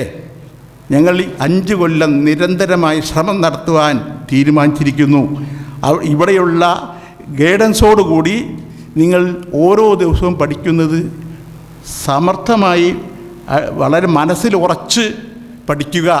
സംശയങ്ങളുണ്ടെങ്കിൽ ചോദിക്കാനും ക്ലിയർ ചെയ്യാനുള്ള അവസരങ്ങളൊക്കെ ഒരുക്കുന്നു. അതുകൊണ്ട് നമ്മൾ ഈ പദ്ധതിക്കനുസരിച്ച് നിങ്ങൾക്ക് വേറെ എവിടെയും ലഭ്യമല്ലാത്ത രീതിയിലുള്ള ഒരു പഠനത്തിലൂടെ നിങ്ങൾ അതിഗംഭീരന്മാരായ ലോയർമാവുമെന്ന് എനിക്ക് ഉറച്ചു വിശ്വാസമുണ്ട്. അതിനുവേണ്ടി ഇന്ന് മുതൽ തന്നെ ഒരു ദൃഢപ്രതിജ്ഞ നിങ്ങളെടുക്കുന്നതാണ് എൻ്റെ എളിമയായ അഭിപ്രായം. രക്ഷിതാക്കൾ എനിക്കൊരു അഭിപ്രായം പറയാനുള്ളത് ഇതാണ്. നിങ്ങളുടെ കുട്ടികളാണ്. എന്ത് വന്നാലും എൻ്റെ ഈ കുട്ടികളെല്ലാം ചെറിയ കുട്ടികളാണ്. ഇനി അങ്ങനെയല്ല, എൻ്റെ കാഴ്ചപ്പാടിൽ അതിലും വ്യത്യാസമാണ്. ഞാൻ ടീച്ചർമാരോട് പറയാറുണ്ട്, നിങ്ങൾ കുറച്ചും കൂടി വലിയ കുട്ടികളാണ്. കാരണം എനിക്ക് തലമുടി അങ്ങനെ പറയാമല്ലോ, അങ്ങനെ പറയാറുണ്ട്. അതേമാതിരിയാണ് നമ്മൾ ഈ കുട്ടികൾ തന്നെയാണ്. കുറച്ച് കഴിയുമ്പോൾ നമുക്ക് ശ്രദ്ധയൊക്കെ അങ്ങോട്ട് കിടക്കും മാറും. അത് പാടില്ല മക്കളെ. നിങ്ങൾ വളരെ എപ്പോഴും നിരന്തരമായിട്ട് ഓർമ്മിക്കണം, നിങ്ങളിവിടെ വന്നത് എന്തിനാണെന്ന്. ഇവിടെ വന്നത് എന്തിനാണ് എന്ന് നിങ്ങളുടെ മനസ്സിൽ എപ്പോഴും ഉണ്ടാവണം. ഞാൻ ഈ കോളേജിലേക്ക് എന്തിനാണ് വന്നത്? കളിക്കാനാ? അല്ല. ചിരിക്കാനാ? അല്ല. സിനിമ കാണാനാ? അല്ല. ഞാൻ എന്തിനാ വന്നത്? പഠിക്കാൻ. അത് തന്നെ, അതാണ് നിങ്ങൾ ചെയ്യേണ്ടത്. നിങ്ങൾക്ക് ഈ അറിവ് നേടാൻ, ഈ BBAയുടെയും LLBയുടെയും അറിവ് നേടാൻ ക്ലാസ് ആയിട്ടുള്ള ഒരു ലൈബ്രറി ഇവിടെ ഉണ്ട്. അതേപോലെ തന്നെ അതിന് വളരെയധികം പ്രാപ്തിയുള്ള അധ്യാപകരുണ്ട്. നിങ്ങൾ പ്രയത്നിച്ചാൽ മാത്രം മതി. ശമത് സാർ പറഞ്ഞ പോലെ വലിയ ഉയരങ്ങൾക്ക് നിങ്ങൾ എത്താൻ കഴിയും. ഒരു ഡോക്ടറുടെ പരിധി ഞാൻ ചെറുതായിട്ടൊരു അവതരിപ്പിക്കുകയാണ്. നമ്മൾ പറയും പലരും വളരെ കഷ്ടപ്പെട്ട് MBBSനുള്ള പിന്നെ എൻട്രൻസിനൊക്കെ പഠിക്കുന്നുണ്ട്, പഠിച്ചിട്ട് അങ്ങനെ മിടുക്കന്മാരാവുന്നുണ്ട്. എൻജിനീയറിങ്ങിന് അതുപോലെ തന്നെ പഠിക്കുന്നുണ്ട്, മിടുക്കരാവുന്നുണ്ട്. ഇതൊക്കെ ഉണ്ട്. ഒരു ഡോക്ടറുടെ ഇനിയിപ്പോൾ സാമ്പത്തിക വിഷയം സമൂഹത്തിൽ അതാണല്ലോ ചിന്തിക്കാറ്. പല രക്ഷിതാക്കളും ചിന്തിക്കുക എൻ്റെ കുട്ടി നല്ല സാമ്പത്തിക ഉയരണം, സുരക്ഷിതമാവണം, എൻ്റെ ഭാവി അല്ലേ അവളുടെ ഭാവി എന്നങ്ങനെ. അങ്ങനെ നിങ്ങൾ എത്തിപ്പോഴും ചിന്തിച്ച് നോക്കിയിട്ടുണ്ടോ? ഒരു ഡോക്ടറുടെ സാമ്പത്തിക ഭദ്രത എന്ന് പറഞ്ഞാൽ ഒരു ഗവൺമെൻറ് സർവീസിലാണെങ്കിൽ ഒരു പ്രത്യേക സ്കെയിൽ ഓഫ് പേ ആണ്, സമ്മതിച്ചു. അതല്ല പ്രൈവറ്റ് ഡോക്ടറാണെങ്കിൽ അയാളുടെ ഒരു ഫീസ് ഉണ്ട്, ആ ഫീസാണ്. ഒരാൾക്ക് എത്ര രോഗിയെ പരിശോധിക്കാം, അല്ലെങ്കിൽ എത്ര ഓപ്പറേഷൻ ഒരു ദിവസം ചെയ്യാമെന്നുള്ളതിൻ്റെയൊക്കെ പരിമിതി വെച്ചിട്ട് അവരുടെയൊക്കെ വരുമാനം നിങ്ങൾ മനസ്സാലെ കണക്കൂട്ടി നോക്കുക. അതേപോലെ ഒരു ലോയറുടേത് അങ്ങനെയല്ല. ലോയർ കഴിവുള്ളവനാവണമെങ്കിൽ ഈ പറഞ്ഞ രണ്ട് എൻജിനീയറേക്കാളും ഡോക്ടറേക്കാളും ധാരാളം എത്രയോ മടങ്ങ് വരുമാനം ഉണ്ടാവും. ഒരു ദിവസം 1 മണിക്കൂർ സുപ്രീം കോടതിയിൽ അപ്പിയർ ചെയ്യുന്നതിന് 2 കോടി അതിലും കൂടുതൽ ഫീസ് വാങ്ങുന്ന ലോയേഴ്സ് നമ്മുടെ ഇന്ത്യയിലുണ്ട്. ഞാൻ അങ്ങനത്തെ ലോയർ വെച്ച് ഞാൻ അതുണ്ടെങ്കിലേ ഞാൻ പോകുള്ളൂ, otherwise you go, I don't waste my time എന്നാണ് ആൻസർ പറയുക. എന്താ അയാളെ വേണം അവിടെ ആ കക്ഷിക്ക്? എന്താ കാരണം കക്ഷിക്ക് കോടാനുകോടി രൂപയുടെ ഒരു കേസാണ്. അതിൽ തോറ്റുപോയാൽ എത്രയോ വലിയ നഷ്ടമാണ് വരിക, ജയിച്ചാലോ ആ നേട്ടം കിട്ടില്ലോ. ഇതാണല്ലോ അവരെ ചിന്താഗതി. അതുകൊണ്ട് ജയിക്കുന്നത് നമുക്ക് നിയമത്തിൻ്റെ പിന്നെ കാര്യങ്ങളെല്ലാം വ്യാഖ്യാനിച്ചിട്ടും അതിൻ്റേതായ വിശദീകരണങ്ങൾ കൊടുത്തിട്ടും ഒക്കെ വേണമല്ലോ. അപ്പോൾ അതുകൊണ്ട് അങ്ങനെ ഒരു കൂലങ്കഷമായ സൂക്ഷ്മമായ തലങ്ങളിലേക്ക് ചിന്താഭാഗം വരണം. ഒരു ലോയറാണെങ്കിൽ അയാൾക്ക് ഒരു കൺഫൈൻഡ് ആയിട്ടുള്ള അറിവുണ്ടായാൽ പോരാ. ഒരു വിഷയം വന്നു, ഒരു കാര്യം, ഒരു പ്രത്യേക വിഷയം വന്നാൽ അതിൻ്റെ എല്ലാ ഭാഗങ്ങളെ പറ്റിയിട്ടും തലയിൽ അത് കയറണം. ആ സമയത്ത് ആ ആശയം വരണം, ആ ആശയങ്ങൾ കോടതിയിൽ ഉന്നയിക്കണം. അപ്പോഴാണ് വലിയ ലോയറാവുന്നത്. അതിന് വെറുതെ ചെറിയ അറിവ് പോരാ, സമഗ്രമായ അറിവ് വേണം. അപ്പോൾ അങ്ങനെ വലിയ ഒരു ഡയമെൻഷനിലേക്ക് നിങ്ങൾ വളരണം. അതിനുള്ള പ്രാക്ടീസ് ഞങ്ങൾ ഇവിടെ നിന്ന് തരും. നിങ്ങൾ ചെയ്യാൻ വേറെ ആർക്കും കഴിയില്ല. നിങ്ങൾ രക്ഷിതാക്കൾക്ക് വന്നിട്ട് നിങ്ങളെ ക്ലാസ്സിൽ ഇരുന്നിട്ട് അതുപോലെ ചെയ്യാൻ കഴിയില്ല. അവരവസരം ഏതോ കാലത്ത് പോയില്ലേ. ഇനിയിപ്പോൾ ഞങ്ങൾക്ക് വിചാരിച്ചിട്ട് കഴിയുമോ? അതും കഴിയില്ല. ഞങ്ങളൊക്കെ ഇത് സെറ്റപ്പ് അങ്ങനെ ഉണ്ടാക്കിയിട്ടുണ്ട്. നിങ്ങൾക്ക് കിട്ടുന്ന അവസരമാണ്, അസുലഭമായ അവസരമാണ്. അത് നിങ്ങൾ വിനിയോഗിക്കുക. ആ വിനിയോഗിക്കുന്നതിന് ഇന്ന് ഈ നിമിഷം ഇവിടെ വെച്ച് തീരുമാനിക്കേണ്ടത് നിങ്ങളുടെ മനസ്സിൻ്റെ ഉള്ളിൽ തീരുമാനിക്കേണ്ട ഇതാണ്: ഞാൻ എന്തായാലും ഡെഡിക്കേറ്റ് ചെയ്യാൻ തീരുമാനിച്ചിരിക്കുന്നു എന്ന് മാത്രം ചെയ്താൽ മതി. നിങ്ങൾ ഉയരങ്ങളിൽ എത്തുമെന്നുള്ളത് ഞങ്ങൾ ഉറപ്പായി പറയാം. എന്താ മക്കൾ പറയുന്നു? റെഡിയല്ലേ? റെഡിയല്ലേ? You decide now from here you decide. You hands up, come on. Who dedicate for yourself? Dedicate for your education this year, these 5 years. Surely you will become great lawyers. Thank you.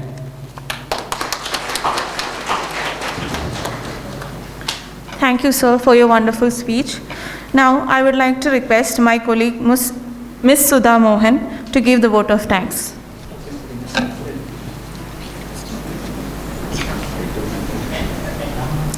Respected guests, parents, teachers, and my dear students. On behalf of Bhavan Spalsa, I extend a special thanks to the President of the function, respected Director of Bhavan Spalsa, Sri P. Parameshwaran sir, who graced us with his presence and guidance. Thank you, sir, for sharing with us your words of wisdom. Thank you. Next, I would like to thank our chief guest, Advocate Sri Shampatman sir, for consenting to be the chief guest of the function and also for spending his busiest time gracing this occasion. Today, we had the opportunity to hear his thoughts, and this is definitely encouraging us in our future life and also in our professional life. Sir, indeed your words have inspired us and our students. On behalf of Bhavan Spalsa, I extend my sincere thanks to you, sir. We have been fortunate to be assisted by our principal, Dr. Girish Keshav Pillai sir. Thank you, sir. And I thank all the parents for their presence in this morning and also to the students who are present here. And also, I extend my thanks to our HOD, Dr. Sureka Somapalan, our management HOD, Mrs. Geeta, and all other teachers and non-teaching staff.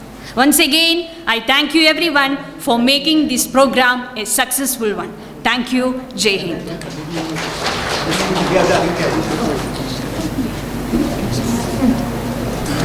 Okay, thank you, madam. Now, I request everyone to please stand up for the national anthem.